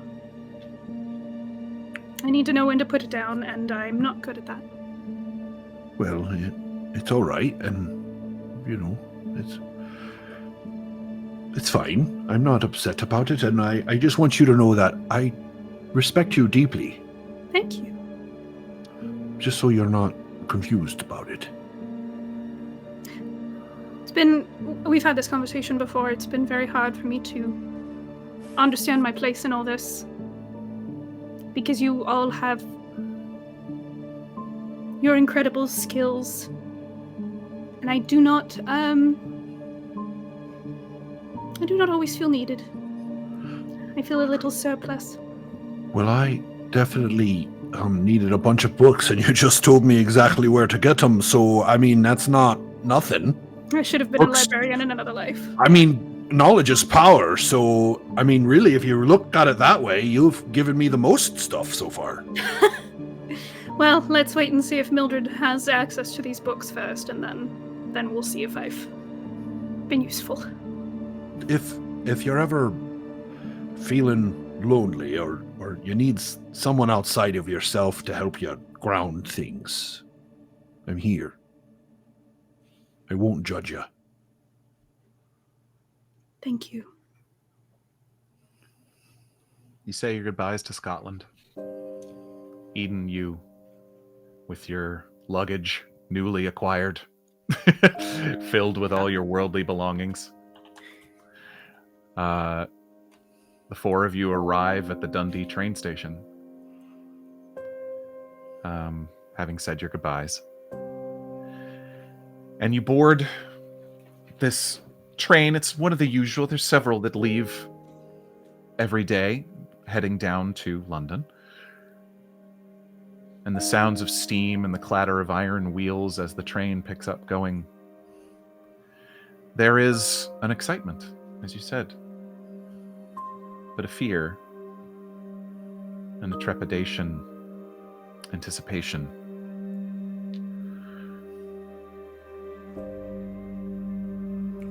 Questions about what's next and about what's come before.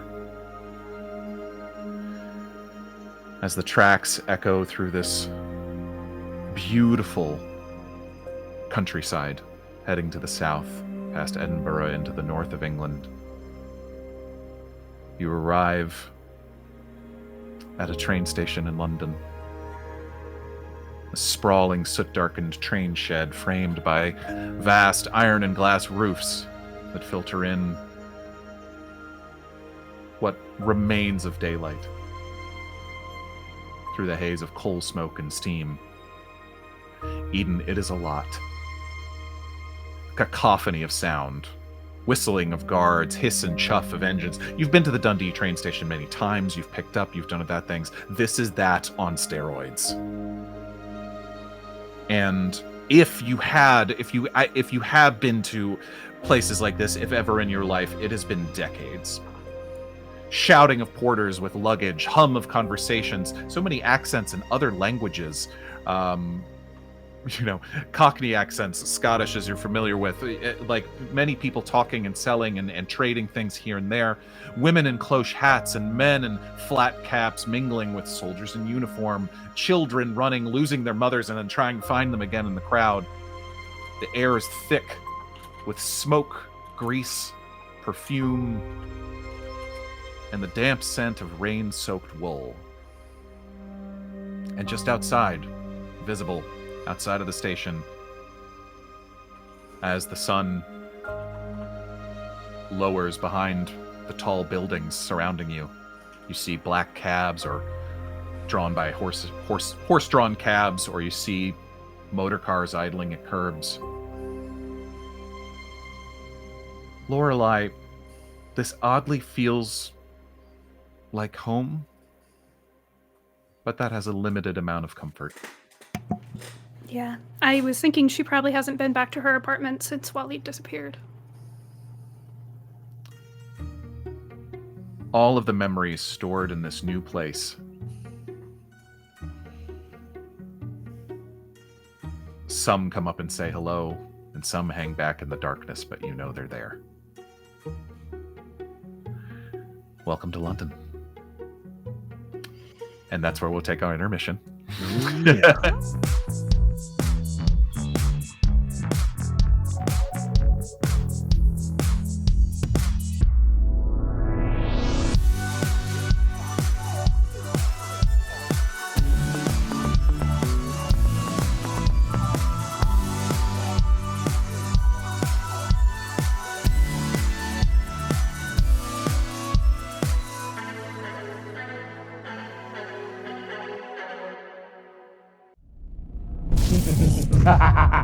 You fools! You'll never defeat me.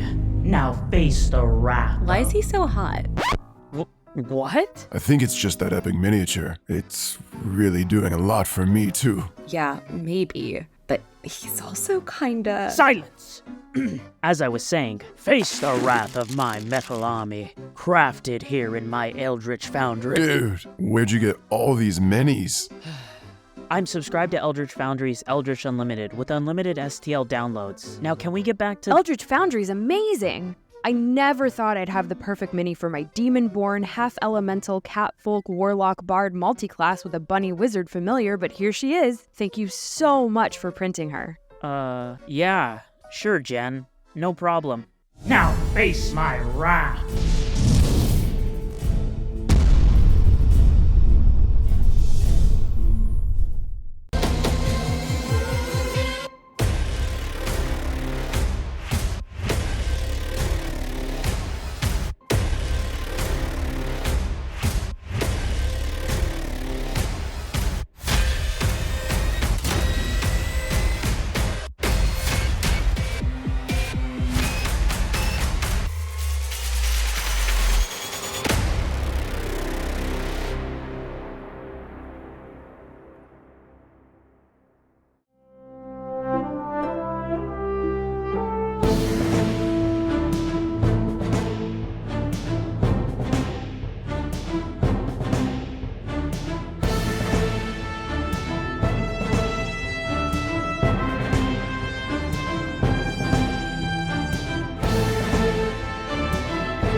You fools! You'll never defeat me.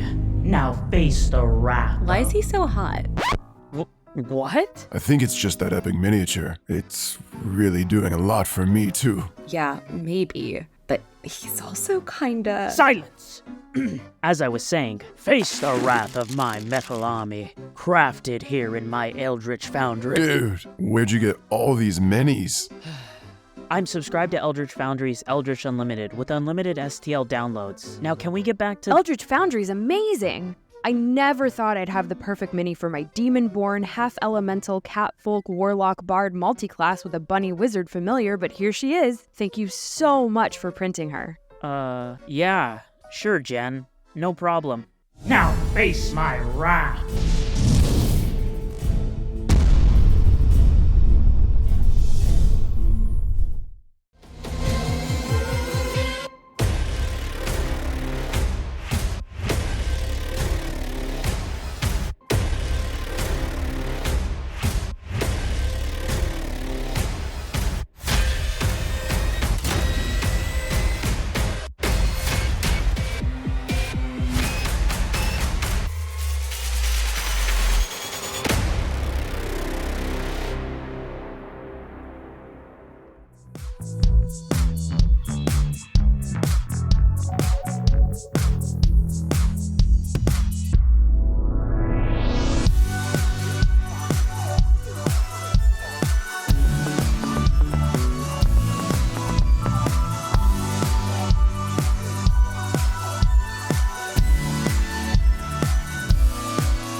Country mice have become city mice. Goodness, get me out. I mean, there's no place to hide in London. Just kidding. There are a million places to hide in London. It's gonna be fine. It's a world of possibility, and with that comes a world of danger. But as Lorelei told you all before you arrived, that she does have a flat in London, one that she and her husband Waleed shared for many years, though, as she said, it has been some time since you arrived. It is at that open door of the flat that we now find you. It is the evening of your arrival. And Lorelei, you carefully open the door. She's gonna pause for a second and then turn and look at everyone else and say, "Can you give me just a quick second before I let you in?" Sure. Yeah. Okay. Morgan, what part of London are we in? You are in. That is a good question, and I had it written down. Where are you? Great question. It's one of the nicer parts. It's not. You're not in a seedier part of London, and I will find that shortly. I had it written down. But Lorelei, you very kind of you pull out you pull out a ring of keys, and there are those keys that have been on that ring for several years and you haven't touched. and you very deliberately take it out and slip it into the lock, almost expecting as if it might not work. Mm-hmm. But it does. You open this door. She slips inside and just goes, one second. And then she steps into the dark in her apartment and just kind of stands there for a second. Like she's expecting someone to be there to welcome her. And she turns on the lights and looks around, and after 2 years, there's a pretty thick layer of dust on everything. So she goes about dusting things off pretty quickly and making things look a little more presentable, taking the drop cloth off of furniture and tucking it away quickly. And the apartment isn't like luxury, but it's pretty nice. Yes. And it's very colorful. Books everywhere. Yeah. Oh yeah. I mean, her shelves are overflowing. And she's got a ton of knickknacks everywhere, and she's got some really nice artwork because that's, her purview. You and Waleed have excellent taste. Thank you. Yes, we do. And above the fireplace, she had one of her hoity-toity artist friends paint a portrait of her and Waleed. And it's Lorelei sitting, and this dark-skinned, handsome man with this very elegant mustache and a little pointy beard.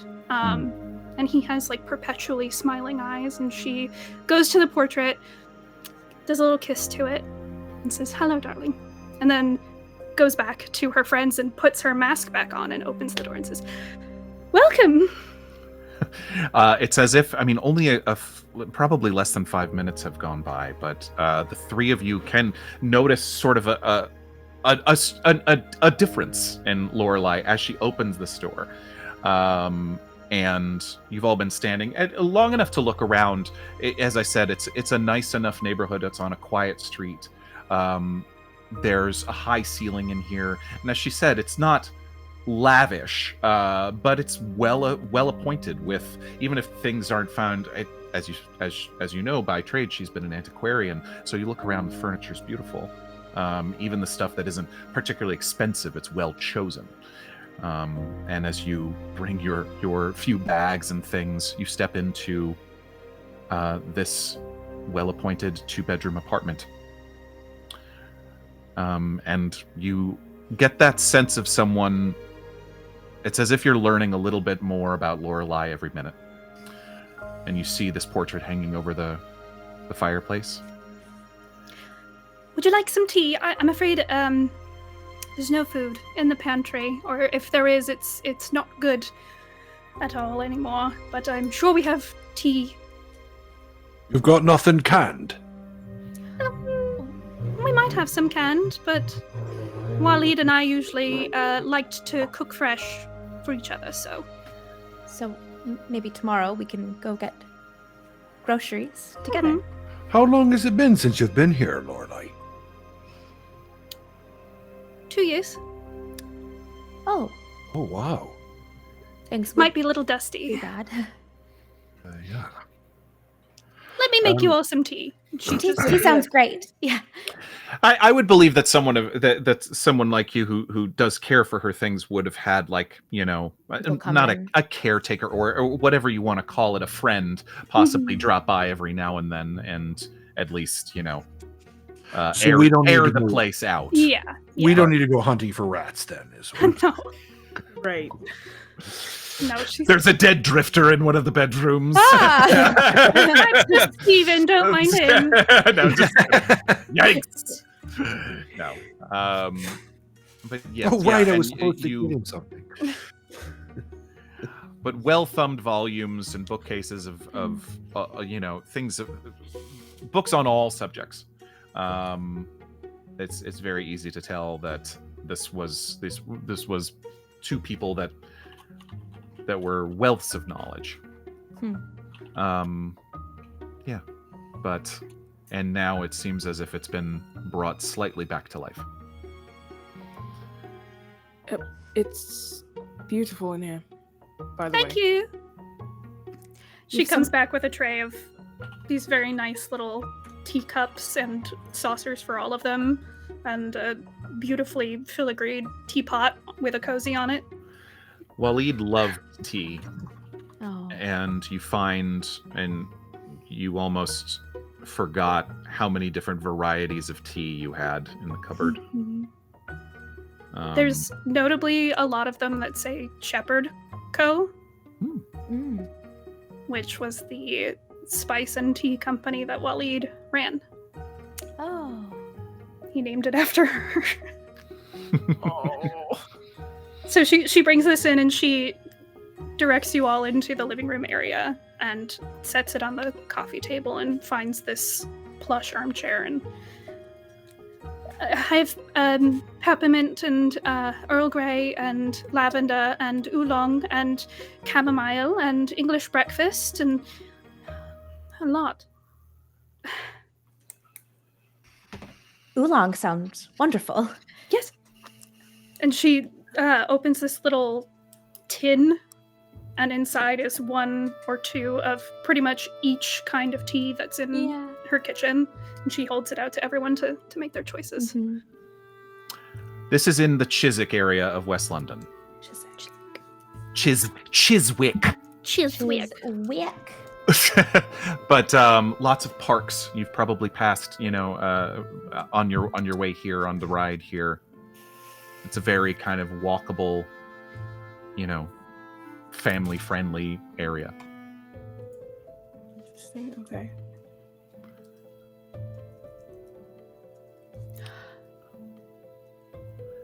But you find yourselves, you kind of do your best to make yourselves comfortable and drink your tea.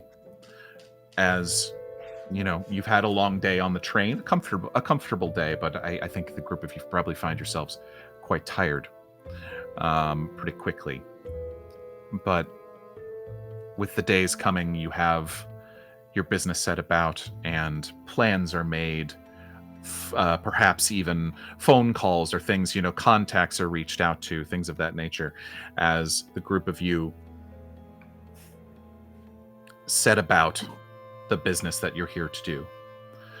Diarmuid, you know where you're able to. I don't know if you wouldn't have been there, but you're able to ascertain where the SDI London headquarters is. The next day, you go by there. Yes? Yes, of course, absolutely. Yep. First place I'm going. Yeah, perhaps the next morning is there any change in how you dress or how you present yourself? Yes, of course. I think at this point, now that we're in a civilized setting and I don't have to worry about, farm clothes and muddy shoes and whatnot. I think this is probably, I would call business formal attire in the morning. Sure. When Diarmuid makes his way out of the bathroom in the morning before his first cup of tea before he leaves. It's probably a sharp, like tweed green suit. The vest is a nice, beautiful, like velvet brown. And he's just got a gold pocket watch that's connected to the vest, but he seems to keep actually tucked into the jacket. So there's a little bit of a chain that goes from his jacket to his vest, though he keeps the jacket closed tight. His hair is slicked back tight. He doesn't really have long hair as it is, but it's clear that this is military style. And his lamb chops are also quite well groomed.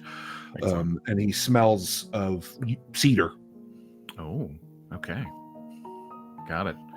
The group of you certainly, notice a difference in Diarmuid, as this is the professional detective Diarmuid, as he prepares to check into the home office, as it were. But you arrive at the London offices of SDI. It's not their home office, but it is still impressive. This is a company that likes to put on a good face. You check in at the front desk. Oh yes, Chief Agent Barker will be right with you. He was expecting you. Lovely. You wait briefly in the waiting room. You catch a lot of sideways glances of what you ascertain to be London agents, things of that nature. But, as you all sort of clock each other, maybe you catch even, a very familiar glance here or there, or a handshake from someone who you knew and haven't seen in months, that sort of thing. But it's not long before Barker comes out. And this is a man, I picture a young Alec Baldwin, very handsome in a way that annoys you slightly. Yes, but he comes out and says, well, look where we find ourselves. It appears to be an office in London. Yeah. Come on back. Right. And he leads you back to what is obviously a it's not as well appointed as his normal, but it is a loner office, if you will. Mm-hmm. But he closes the door. That's a job well done, I guess. I'd say so.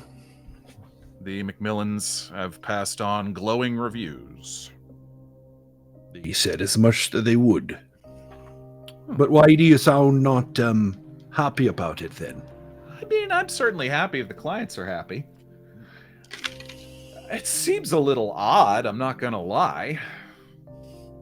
Yeah. Gas leaks?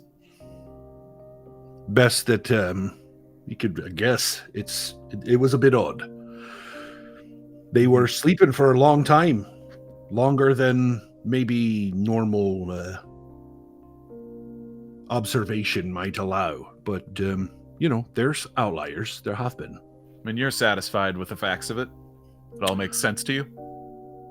It would be a waste of time any more than what I've got. It makes sense. It seems to line up. I've got nothing to make me feel like anything was out of the ordinary beyond it was. This business with the two you found with him. Hey. What happened to that Gilmore fella? Well, I don't remember which one was which, so you'll have to describe to me exactly which one. They were. One was unconscious, one was alive. It wasn't. And then the one that was unconscious was conscious and missing, and it almost killed the other one. And then gone. So didn't really know which is which. Well, O'Reilly, you're valued for your discretion, your ability to keep secrets. Right. I don't have to tell you that's what we do here. It's maybe perhaps the most important service that we offer our clients. I assumed that's what the S was. Yeah, it's a good one. Thank you. How are you finding London? I found it recently, and it's strange being back on, somewhat homeland, home-ish land. It's very different here than in America, and to be honest, I think I don't tell my fellows out there in the real world, but I think I prefer it there. You and me both. Well, for the time being, I think we're here. Oh. There's word of some business coming down the pipe, but I'll let you know about that when it's time. Right.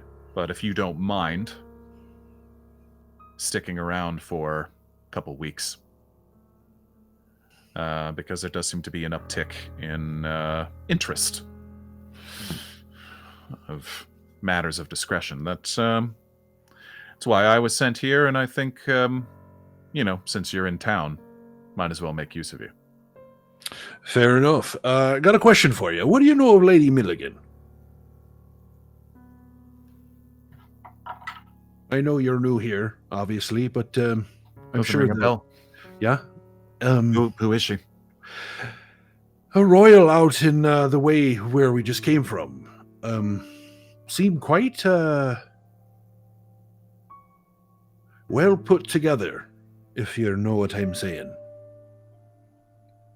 You think she's interfering? I wouldn't say an interference per se. I have no evidence to suggest, but might be someone to keep an eye on and include in the plans. I'll have the boys look her up. Be discreet. Obviously. Me. I guess what I'm saying is she's very sharp. Okay. Man, it's hard to tell with these Brits. I assume most of them are sharper than they appear to be. Yeah, that's probably a safe way to go about it. Years of politics around these parts of the world tend to make it a thing. Yeah. Well, it's just one more thing. Make sure you leave where we can get a hold of you, where you're staying, and we'll reach out when the matters of when we need you, basically. But you can kind of enjoy the sights, so to speak, for about maybe the next week or so. I see. We'll let you know. But as a present for a job well done, I do like presents. The boys back in New York wanted me to give you something.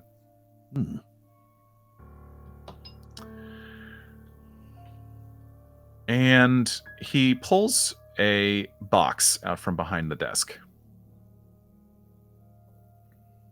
This was not the easiest to get into the country. I like how you started that. But seeing as how, well, we want you to be at your full capacity. And he shows you a case with a Thompson submachine gun in it. Okay. Barker? Yes. You and I, we've had our differences here and there. Sure. You've always been great to work with. But this takes the fucking cake. Don't go flashing it. I think you know. know. Of course not. But this is incredible. So you said I'm going to need it to be at full capacity. Are you expecting... I don't know. Okay. All right. Understood. But Go ahead. I know you have your favorites. I have particular tastes. Also, I'm going to need a little leeway with some friends of mine. Meaning what? Meaning that they're working for me. In a way. Fine. So the normal understandings that we have, they might also need via me. However you want to do it. Just make sure that if there's anything... We trust you. Understood. If there's anything that is not for their ears, I trust you to keep it so. Of course. One's a doctor. Important to have around. Yeah, I could see that.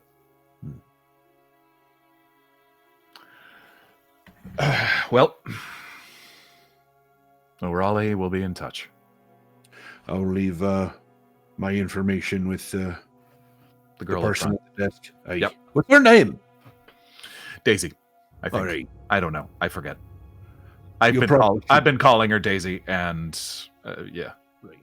Fine. Understood. As I leave, does she have like a name plate?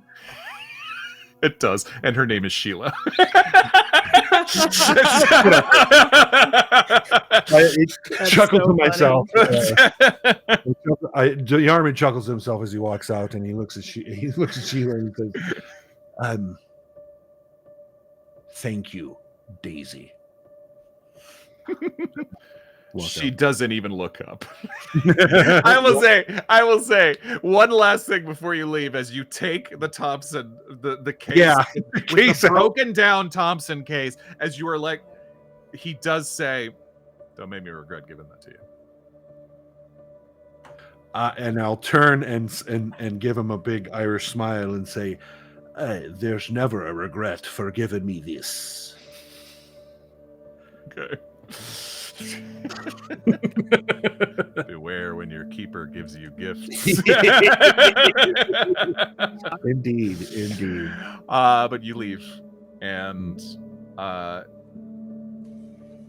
four of you have the time to do your certain business, buy certain gifts, buy certain things, but we're going to move past a good deal of that for the time being, because it's not long before you find yourself drawn to the pub where Uncle Monty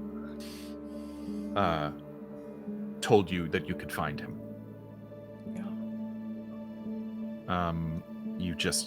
You've been finding yourself in these off moments spinning that little metal tag, that key tag in your hands.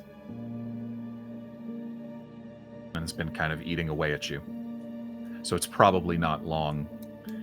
As your friends are setting about their daily business and taking care of one thing or the other, buying things, talking to people, you've been it's been hard to escape what's next for you.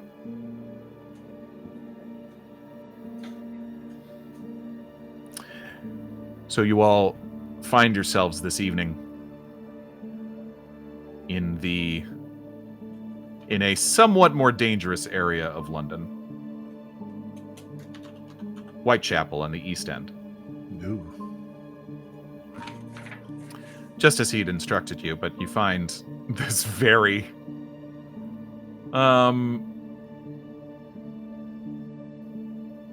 it's down a dark alley not far from a more populated part of one of the squares in the neighborhood. And you almost have to double check twice as you found where the address is, because it looks like a fire exit. The door is not the most drawing of the eye. It's not an alley that you would walk down without a good reason.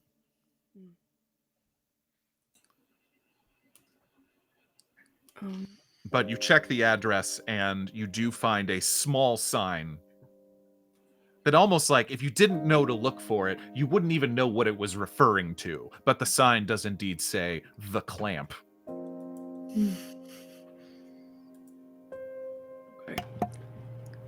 So the alcohol here is either very strong or watered down.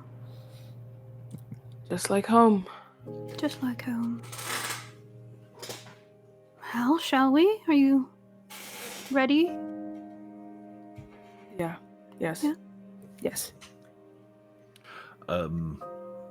Yeah. Let's go get a drink. Open the door. You open the door, and behind it is an immense man with a scarred face and a dirty suit. Hello? Hello? Looking to get a drink? Yes. Well, this is a private club. Do you know any of the members? Montgomery Danforth. I'm here for Montgomery Danforth. And he gives you an up and down. Yeah. Yeah, you look just like him. Well, come on in. And he, with a theatrical wave of his hand, lets the four of you in. There's a tight and a grubby staircase that leads down to another door. And there's, a heavy metal door that you open, and you find yourself standing at the entrance of, a pub is really nice. Calling it just a pub is sort of nice. It's being generous to this place. There's some booths along one wall. At the far end, there's an unoccupied stage and a bar with some pretty rough-looking beer and spirits behind it. The lighting is low,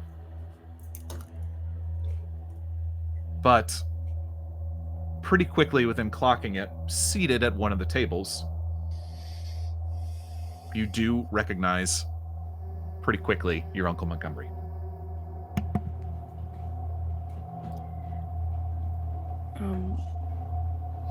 I think I will just approach and sidle up next to him. Not really making a noise, not really acknowledging him, but just sitting. And then I will clear my throat.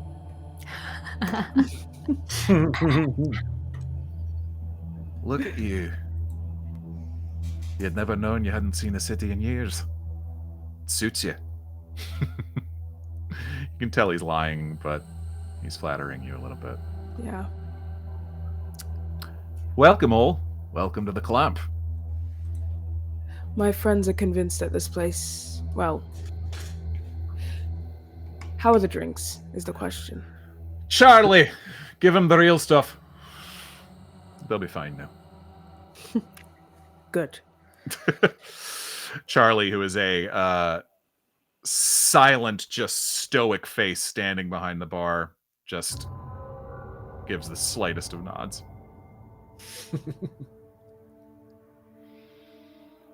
So we made it to London. What do we do next? Well, figuring out who could have done this sort of thing. I've been thinking about that, and I think it's probably a good idea for you to see what these magic fellas are all about. See how they work. Because if, as I described to you, whatever killed my 3 boys, well, 2 boys and a girl, it seemed to be, it's as if they were killed by his tricks. So there is some sick son of a bitch out there. It's either this Memphis fella or someone he knows. Someone had access to the house. Do we know if... I mean, he's a pretty public figure. Do we know if he had any enemies or anyone that might want to do this kind, or maybe even did something to him? It's funny you said that. He's got an apprentice. This fella Hawkins. Harold Hawkins is his name. He's a working magician. He's got a show going right now. I got your tickets for tomorrow night. I was just going to ask. Yeah. And he will produce 4 tickets to... Harold Hawkins. Harold Hawkins. Hawkins. At the Empire Theater for the next evening. Okay. This fella Hawkins is engaged to Memphis's daughter.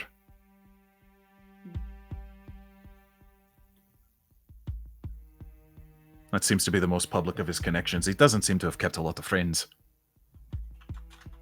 But as far as people that might be in and out of that house, seeing what this fellow Hawkins is all about is probably a good idea. And what did the daughter do when she found out that these thieves broke into her home? Did she... She doesn't live there. Interesting. She doesn't live with him, but I don't know. I don't know much about her. But her name is... One second. I got it right here. Oh, that reality. I know. Yeah, That's right. Her name is... Dang it, Ingrid. Okay. Ingrid Schwartz.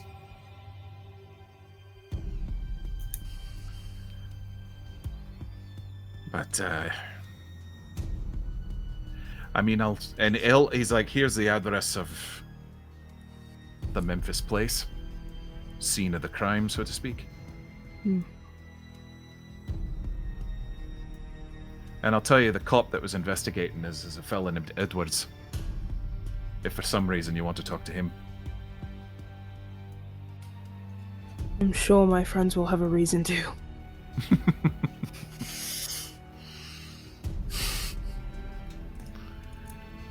Any of you have any questions? Did Memphis ever do an act with someone? I don't know. He's a pretty public figure. I'm sure you can look up all kinds of things on him. I mean, he's been around, right? And you would know he's... he never... You can't remember him having a partner. Mm-hmm. Besides just, the magician's assistant, the woman you cut in half, things of that nature. Mm. Yeah. But not to your knowledge. And Monty doesn't seem to know either. Do I know of any magic shops? Yeah, roll me a no roll. I can do that. That's a very Love good that. question. And yeah, actually, and I think, 1 second. Where are you? You have a bonus die from Schweigai. Thank you, Spy Guy. Oh, that's 18 under 80. Ooh. It's not quite the Yes. best success, but it is. Yes. You know very well of a place named the Ace Emporium Magic Shop. And you know it's run by a man named Reuben Levy. Reuben Levy. Okay. You know this to be a small but well-stocked shop. Would I have been there? I mean, with an 18 under 80, maybe. I'm just Maybe thinking you- about where Maybe she you've would come have got. across eccentric things. Yeah, where she would have got her Ouija board. Very Mm. possible. Yeah, Okay. yeah, I like that. You know where this place might be. So Sweet. yeah. Mm-hmm. Well, it seems you maybe have some places to start already. And once we figure this out, I just meet you back here. I mean, you could come by my place if you like. I thought it better if we met on... I thought you'd be more comfortable someplace public. Again. Just give me a name. Montgomery, Yeah. were your team Mhm. there for anything specific, or just because the place had been empty for a while? As I understand it, nothing specific, just looking for, he was known to be quite a rich, successful man, and the place had been sitting, mostly empty, except minus the occasional caretaker or his daughter coming by. Can I tell if he's telling the truth? Yeah, roll me a psychology roll. My psychology is so bad. I was gonna say, we gotta get your guys' psychology up. Yeah, I mean, it's a 44 over 10, so... Charlotte's is high.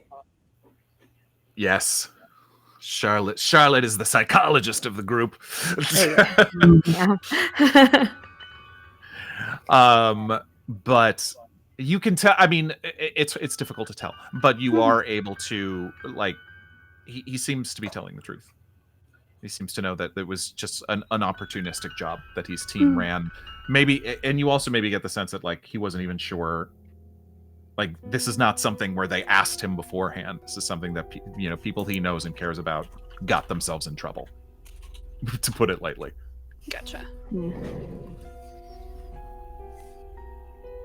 Interesting. What part of town do you live in, Montgomery? Why, you're looking to come by? Well, I think that it's just like we should know where to find you. If it's not here, it should be somewhere else, right? I'm going to roll a psychology roll on that. Yep. And I get a bonus die from Abracadabra. I think that was a normal question I asked. But he's not going to kill you in your house. He's a suspicious fellow. Yeah. Unfortunately, yeah. I mean, it makes sense. Roll a persuasion roll. Okay. Nice. You got this. Oh boy. I got a 16 under 60. Ooh.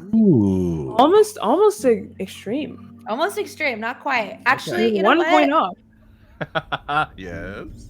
I'm going to use luck to make it Okay. extreme. Okay. Yeah, so I'm going to use it's 12, 13, 14, 15, 16, 4 points of luck. Okay. Yeah. I keep getting critical and extreme confused. I mean, criticals are really only like one or. Oh, sorry, one or extreme twos. success. Yeah, yes. one. Yeah. Yeah, so it's okay. He sort of gives you a look and backs up, but I have a place in King's Cross. I don't stay there every night, but Yeah. seeing as how you're a friend of the family, and if you come upon any trouble, I guess, and I'm not here, you can find me there, or you can leave word. Great. And that's all. You'll That's get- why I was asking. He'll give you an address. Great. It's more for precaution. From my honestly limited, or maybe not so limited anymore, experience, when people start poking around in things, other people might be, I don't know, looking for you. So we just have to make sure that we know how to keep you safe too, should we need to. Yeah, I think. Wow. Okay, I think that would make him nervous normally, but no, you rolled very well on your persuasion. But yeah, he strikes you as someone who always has to look like he has nothing to hide. But he sort of nods. Yeah. All right. No problem.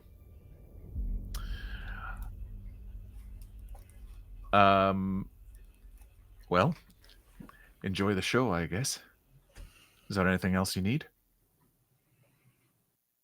I think that's it. Eden, be careful. Unless... Be careful. We- If you couldn't tell by what I told you about what happened to them, I'm not looking to have my niece chopped up. Well, good. We don't want that to happen either. We'll keep her safe, and Or- we'll figure out what's happening here. Thank you. Yeah. There's nothing we have to be afraid of there. Or at least nothing to be afraid of as of right now. If it's a magician.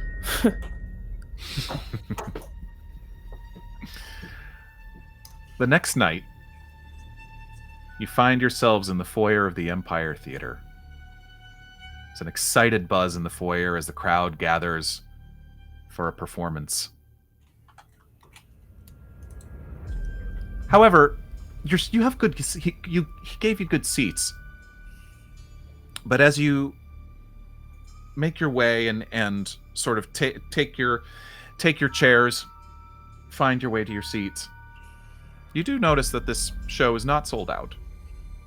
There are some empty seats towards the back. But you're sitting in the third row. The night begins with the lights going dark, as it always does. And there's an acrobatic troupe that opens the proceedings. Against a plain red backcloth, they perform feats of juggling and balancing, escalating difficulty by starting with batons and then switching to knives and then eventually flaming torches. And you find yourselves, quite impressed as you sit in this. There's people clap and gasp in awe and wonder all around you. It climaxes with a dramatic leap to complete a 3-tiered human pyramid.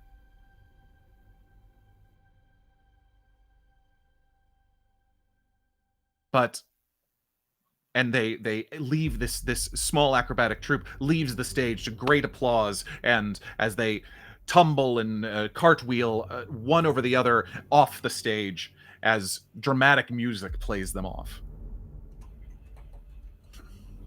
The stage goes dark once again. And the curtains part to reveal Harold Hawkins. This man that you've heard about, that you're here to see. He's stands with a great amount of majestic presence. But there's something about this man that seems, we'll just say, sweaty.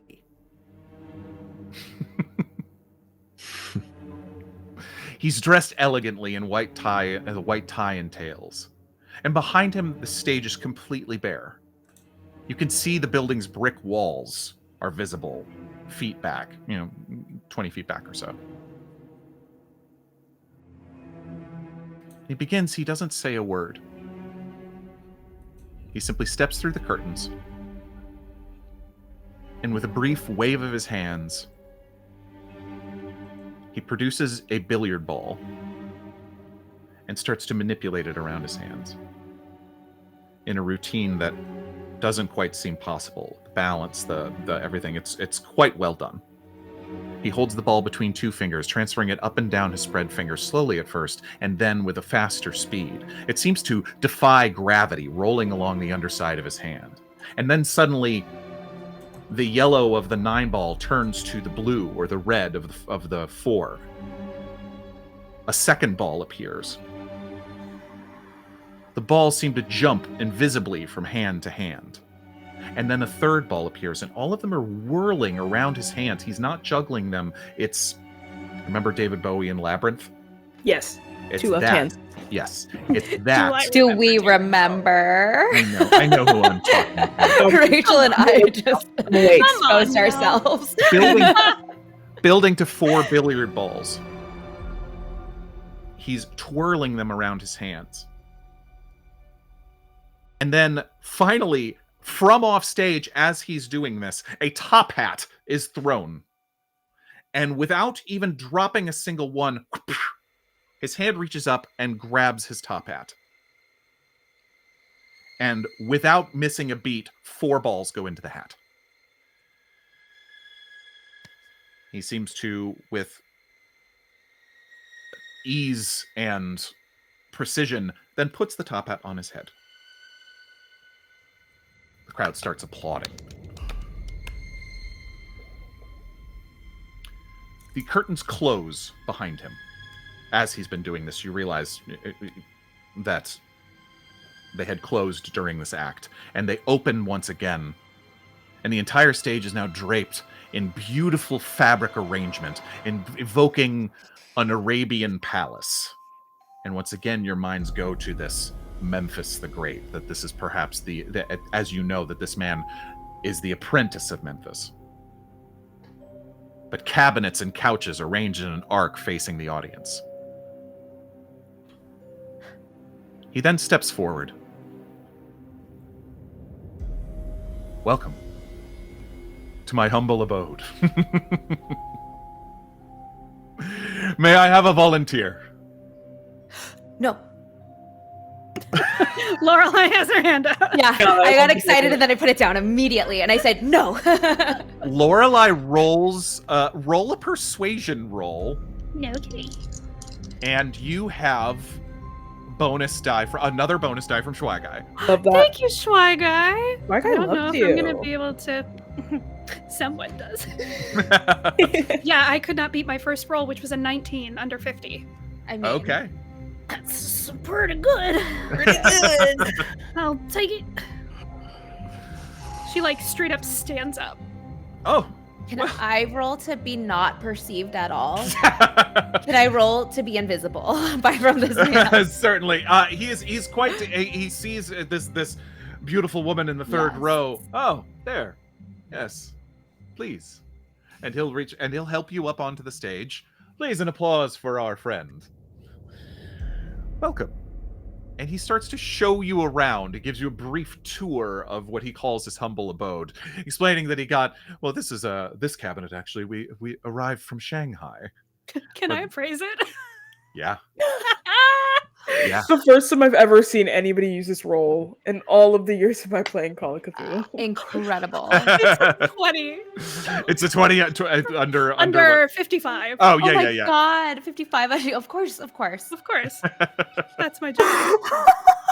Tell me about this.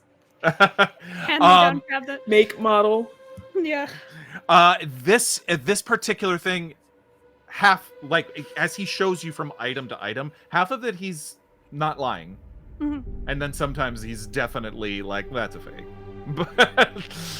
But some of it is quite quite expensive and quite impressive, while other pieces are very obviously probably built by stagehands. She wants to. I'm gonna try and just keep a memory of everything that he has. Sure. He reaches down. He goes, "What? What's this? Come now!" And he reaches down for a low box on wheels as he picks up a vase that seems to have dropped behind this cabinet and is sitting on the floor. There are flowers, and he picks up some trampled flowers.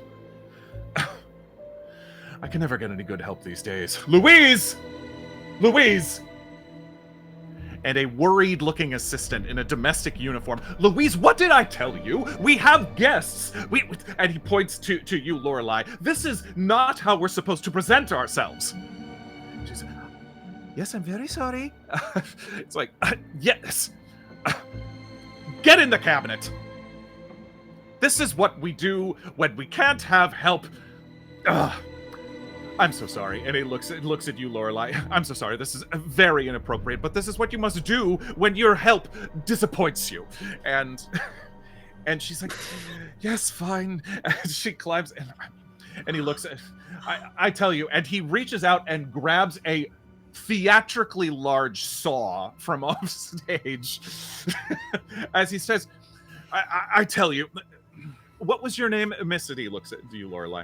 Lorelei, I tell you, this is really very difficult nowadays to find the help. No one wants to work anymore. Do you know what I mean? And he starts sawing her in half. Okay. Her hands protruding from one end of the box and her feet protruding from the other. He's like, could you help me, actually? Could you grab her ankles? Yes. She goes and she does so. As you grab her ankles, they just kind of, you grab them and they move. Yeah. And they just seem to, and she goes, oh, that tickles. But she does not seem to be bothered by the sawing at all. So yes, thank you. Excellent, Lorelei. And now could you, and he puts the saw down as he finishes the sawing and grabs the woman's arms. And, well, I mean, you're enjoying this, aren't you? Why? No, this is your punishment. Lorelei, please pull. Okay. And She pulls the box. And the audience gasps, and you all watch as he seems to separate this woman in half. Are they supposed to do that? I am so sorry to have to part with this this staff, but you know, it's simply she left me no choice. And he sort of looks with a yes. Anyway, and he's like, all right, I think she's had enough. And he puts back together, and Lorelei instructs you to kind of push the side and together. Sure. And as he reassembles this maid in front, he then reopens the box and he helps her out. Come now, Louise. Show everyone you're all right. And she steps out of the thing. And she gives a quick bow, and they both bow together. And he then gathers up these spilled flowers. Well, what am I supposed to do with these now? And he makes them disappear very casually, but then seems to pull out of a jacket pocket that seems far too small for this, fresh flowers, and he hands them to you. Lorelei, thank you so much. Oh, thank you so much. She takes them. I lean over to Diarmuid and I say, I don't think I like magicians. I don't think I like magic. Yeah, I'm. This is weird to me too. Did you see that he sawed her in half? I think. Did he really though? I've seen both of you do that before. Yeah, I mean. Lorelei, you're stepping down from the stage, but as the three of you are sort of watching this and really studying this odd man, the three of you in the audience make a spot hidden roll. Yay, my favorite. Lorelei's just walking down like, I know how he did that. Ooh. Just barely a success. 71 under 75. Ooh. 27 under 75. Nice. Ooh, 25 under 30. Nice. Great. Eden, as you're talking about this, like, I'm not sure this is for me. You see something happen with Hawkins as Lorelei steps down off the stage.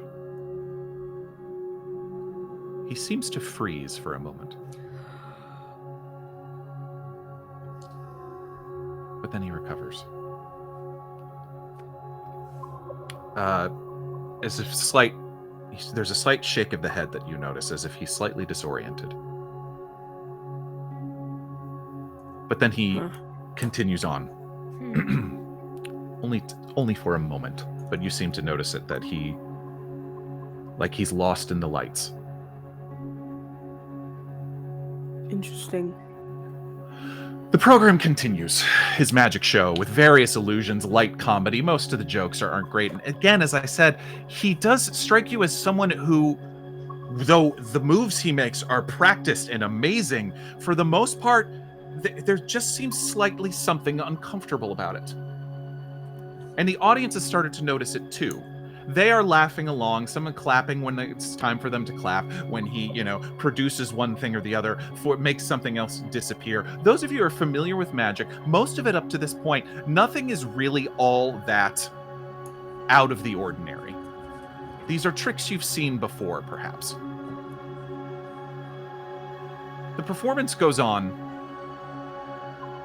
in a impressive but unremarkable way. Until he has Louise, his assistant, and someone else produce from either side of the stage intricately decorated and large upright wooden cabinets.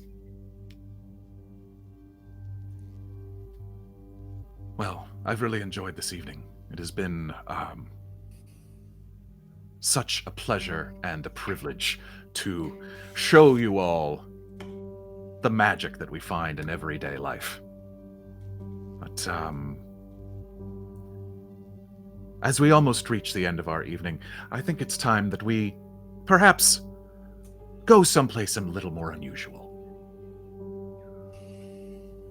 As I've always said, life isn't always about the destination, but the journey. And as he's walking around, you sort of notice him walk around to one side of the cabinet. And these cabinets were rolled on, and you were able to see very easily that they are rolled on. There is no trapdoor underneath. There is nothing that you can see very clearly between the floor and the bottom of the cabinet. And as he's talking, he's like, and some journeys are more exciting than others, as we all know. But, yes, he opens the doors, and there does seem to be a dim glow emanating from one side of the cabinet.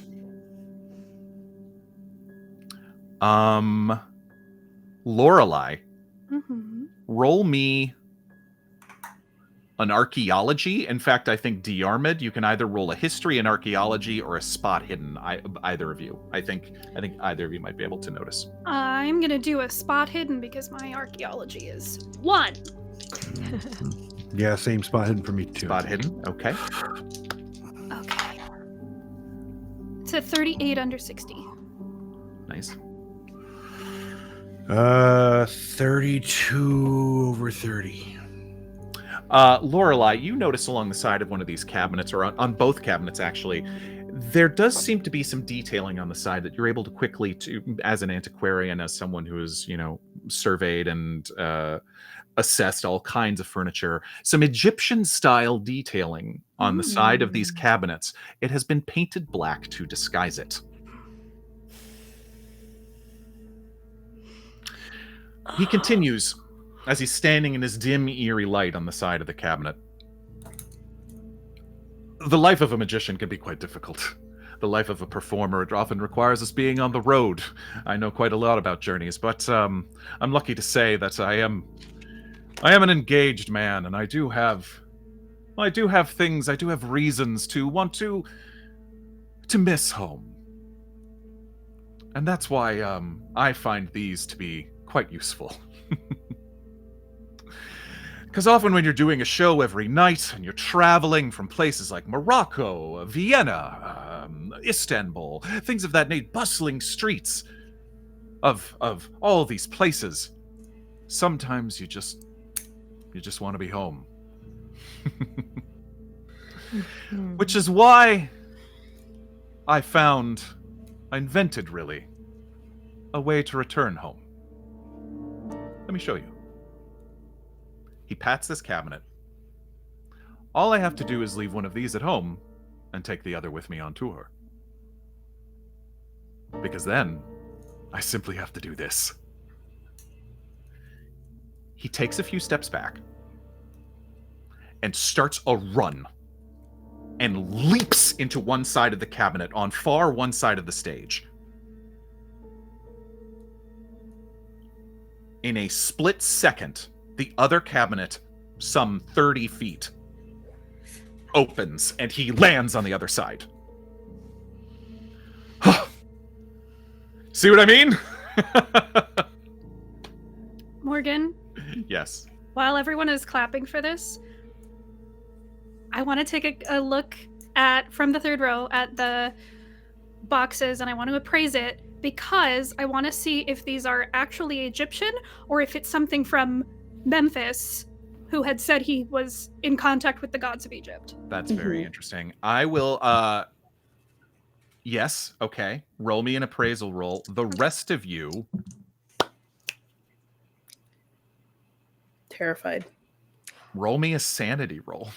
Yeah, for sure. Yeah, no, this is so scary. I'll give you that. Yes. Yeah. Lorelei's not even paying attention to the magic. What? For appraise, I got a 21 under 55, which beats my hard success of 27. So, as someone who doesn't have a ton of sanity to begin with, I failed. So, not by a lot, but it's a 43 over 39. Okay. I got a 42 under 65. Okay. 15 under 66. Okay. Charlotte, you lose 1 point of sanity. Ooh. No! Don't have very much. I love the idea that Lorelei's so focused on this antique that she just... Hyperfixation. Yep. Is there any effect of losing 1 point of sanity? It's just I mean, I think you gasp and maybe, like, grab Diarmuid or whoever, or Eden's arm with a... Yeah, I think I grab, like, both of them, because I'm sitting, like, yeah. If I'm sitting in the middle, I would. Yeah. And each of you, those who had rolled your successful spot hidden earlier, he seems to... See what I mean? He seems to brush his hair back. But he then wipes a bead of sweat off of his forehead. As he does seem to clear his throat. And Eden, you again see this moment of just... Lorelei. Mm-hmm. What did you roll? Sorry. 21 under That's right. 55. Okay, 21 under 55. I have another question after this, too. I have a bad thought. It's the Egyptian crafting. It's not real Egyptian. Okay, I figured. These boxes are not it's decoration. The Egyptian decoration is, fine, but it is a carved box that has been decorated with hieroglyphs. Yeah. In a way that just, could have been anything. So she's just gonna assume that belonged to Memphis. The glow in the box, was it this? Because there was like an ambient glow in the other side. Yes. Is it the same color? From either side? Yeah. Is from... So the other side, like when Charlotte and I went to this other plane of existence, there was like an ambient glow there. Is that the same color as the glow coming from the box? Oh, you're so smart. I love your brain. Brilliant. I love your big juicy Popping brain. in and out of a dimension. Do we have another rift? Is this this strange, as he stands there and places a hair back in place and wipes the sweat off of his brow, the look of this slightly magenta glow coming from the box as he closes it. Yeah, you've seen that color before. Oh no. She looks at everyone else like, did you see that? No. What? What are you... What? But I'm sorry, we only have time for one more trick tonight. And that's where we're going to end. Oh, God. I hate to leave you on a cliffhanger. No, but You don't. No, we've don't learned lie. we've learned so much.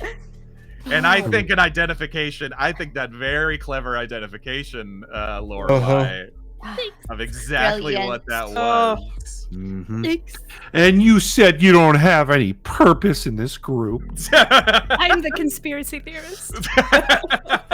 That's why I'm here. Oh, There's always space for that in our group. So much more to come, my friends. Thank you so much. We love you, friends and patrons. Thank you for all your help. There was so much help from folks like Schweigai and folks like Idaho Judd. We really appreciate you. Angel Devilson says, "I'm officially calling you Morgan Cliffhanger Peter Brown." I mean, I already have a middle name, but yes, Morgan, it's Cliffhanger. It's either cliffhanger or emotional damage. I'll take that. I take that. I mean, absolutely. It's just so much fun.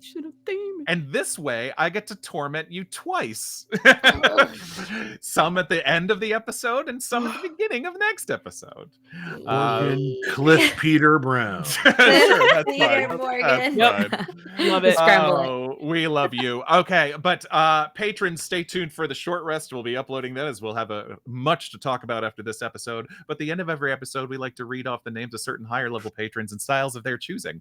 You should have it there in your email. You got it, my friends? Yeah. Okay. All right. See, this is a little more fun, a little more spooky fun for now, before it gets real dark. Scary?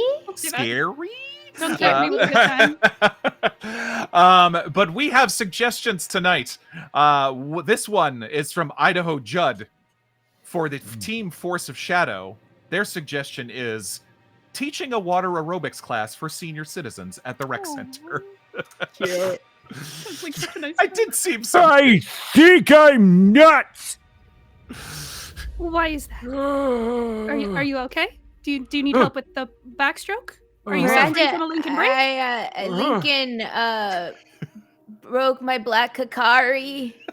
Oh, It's real waffle. Do you need to see a I'm doctor, starting or? to stink. No, I can't feel past my fail waffle. 1, We're 2, not 3, prepared 4, 5, 6, for 7, this 8. kind of medical emergency. You just have to crack your abracadabra, and then you'll be right in good spirits. Oh, Mrs. Stevenson, cracking your abracadabra. I don't know if that's. Oh, No, boy. you're right. I should crack my 5, 6. Oh. No, that's not supposed to happen. You're not supposed to be able to do that. How about we move to the kiddie pool? Mr. Ogden, you're sinking, sir. You're sinking. You've got I'm Idaho jutting No, you've got a doggy in this paddle. pool right now. I'm Oh doing no! it. Everyone Please out! don't. Everyone out of the Please do pool! not. Oh no! Oh, God. Being Oh. a gateway guy over. Oh, I God. understand. All right. 1, all 2, right. 3, Not enough. I think we're canceling today's lesson. Not enough chlorine to clean out nice another to see Idaho you all. jug. How about we get back on the bus to the senior living home? No, you can't Right take me now. back, Abracadabra! Oh, No, God. go back. Oh my. Okay, Why let's does my put that hip pencil hurt? down. That got dark. Listen, Thank we you. use the names how we use the name. This is And it was correct. Forest of Shadows, so I don't. Have we never used Idaho Judd to mean that before? I did not. I was a new referring to a water aerobics No. move. No. That is not No, where we went. no, I No, don't we believe swam you, away. Ron. We swam away. You said I'm Idaho Judding in this pool right now. I think thought we you know were what that meant. honestly like doing a move too. I guess I but- probably should have known that. Because now that you say it out loud to me back, I'm like, yeah, that's the only place we could have gone with that. No. Sorry, Idaho. Judd, that's not- We love you. We love you. Thank you so much. We appreciate you. And for Team Force of Light, this one was slightly. this I might have helped. Potatoing in this pool right now. For Team Force of Light, I might have helped create this one out of frustration one day. Oh, Okay. But it was based on it was actually an older suggestion from Idaho Judd that I tweaked a little bit. YouTube developers attempting to explain to content creators how their algorithm works. Oh, God, Well, okay, so you start with Fenderil. Okay. And Okay. it's a multiple network ends of Fenderil. Is that how I get clicks? Yeah, so actually here at YouTube, we call them Briba. If you can I've never heard use that. word. Yeah. Wait, is that a new thing? Yeah, I just want to know how I get to the level of City Racing Girl. Oh my god, she's so good. good. But all she So seems good. to do is she just has these little cars and Mhm. Her And- Tokyo Drift takedown of the actual streets of Tokyo Yeah. was I mean- incredible. But did you see last month she did a video with Ghostbusters Quick Response Unit because she's that big now? And then they great, went you to New know York City and did the same thing. Yeah. My absolute favorite thing that she's done is doing the Angel Devil Sin live Love that. on Love that. air. Like, what a concept! Who would have thought to do that? But this So is like all back to to the say. Tua Mask algorithm. Yeah, you're so right. Right. It's going to where it's in What do the nebulous. ones and zeros mean? Okay, so Michelle, one real means- quick, before you answer that one, Michelle, Yes. hi. I was wondering, like, when you accidentally do a Fenderil, how it like downward affects your algorithm. Yeah, what because if of I the accidentally censoring. delete all of my bots? Can those So, be brought like, back? What if like I say something like Listen, was if I, unbearably loquacious on a video? Right. I just- well, the algorithm processes that, but something I do have to say really quick is that you cannot stream on here and Festive Life Preserver at the same exact time. I'm so that sorry, way- why? Sure. I'm sorry, why? look, It's a free country. I just want a dungeon speed run to 10 million followers. How do I do that? Yeah. Just jewels. That's What? all I You have. buy your jewels? I I'm got a sorry, bunch of you buy jewels. your jewels? I You buy buy my- them? No, okay, yeah. That I feels buy like my- immoral, I've like bought illegal. at least 10k jewels through. You buy your Tuamask. jewels too? Through Tuamask. Everyone Give does. you just jewels if you will You- tell me how this damn thing works. We will Yeah, what bribe it- you with just jewels. Just What jewels. What does this mean? YouTube.com. / jewels? How do I subscribe? How do I like? subscribe? How do I like a video? Can I subscribe to my Michelle? Michelle? All right. Yeah. All right. All right. This was getting too depressing. Michelle quits. I quit. That's it. Deciding to give Rage you quit. a name in this was the best. Great. Michelle. Michelle. Hi, Michelle. Michelle from YouTube. Michelle, what's like I it? loved you okay. and Robbie and Michelle. Thank you. Thank you, Team Force of Light. Thank you, YouTube, I guess. Thank you, YouTube. We will not Sorry. be streaming. Thank you, and sorry, YouTube. Just kidding. Yeah. Please like and subscribe. We're going to be back with some more magic, some more illusions, and some more sanity rolls. What is that? What is that, Does it Ron? say Michelle? It says Michelle on it. I have like a Figment and Fable thing on my hand, and it's just like Michelle. Love that. But if you can't tell, these beautiful souls are in danger. We're- So We're in danger. Fine, we're watching magic. it's gonna be so great. Having a don't great like what it. could possibly go wrong? But have a I saw the glow of the wonderful- void. Indeed. Oh yeah. Did you think this was a Oh. coincidence? No. I'm in danger. Yeah. But we love you, friends. Thank you so much. Have a great rest of your night. Catch patreon.com/adungeonrun. Thank you to all of our supporters, all of those folks out here sharing stuff. We love you. Have a great night, humankind. People. I have a machine gun.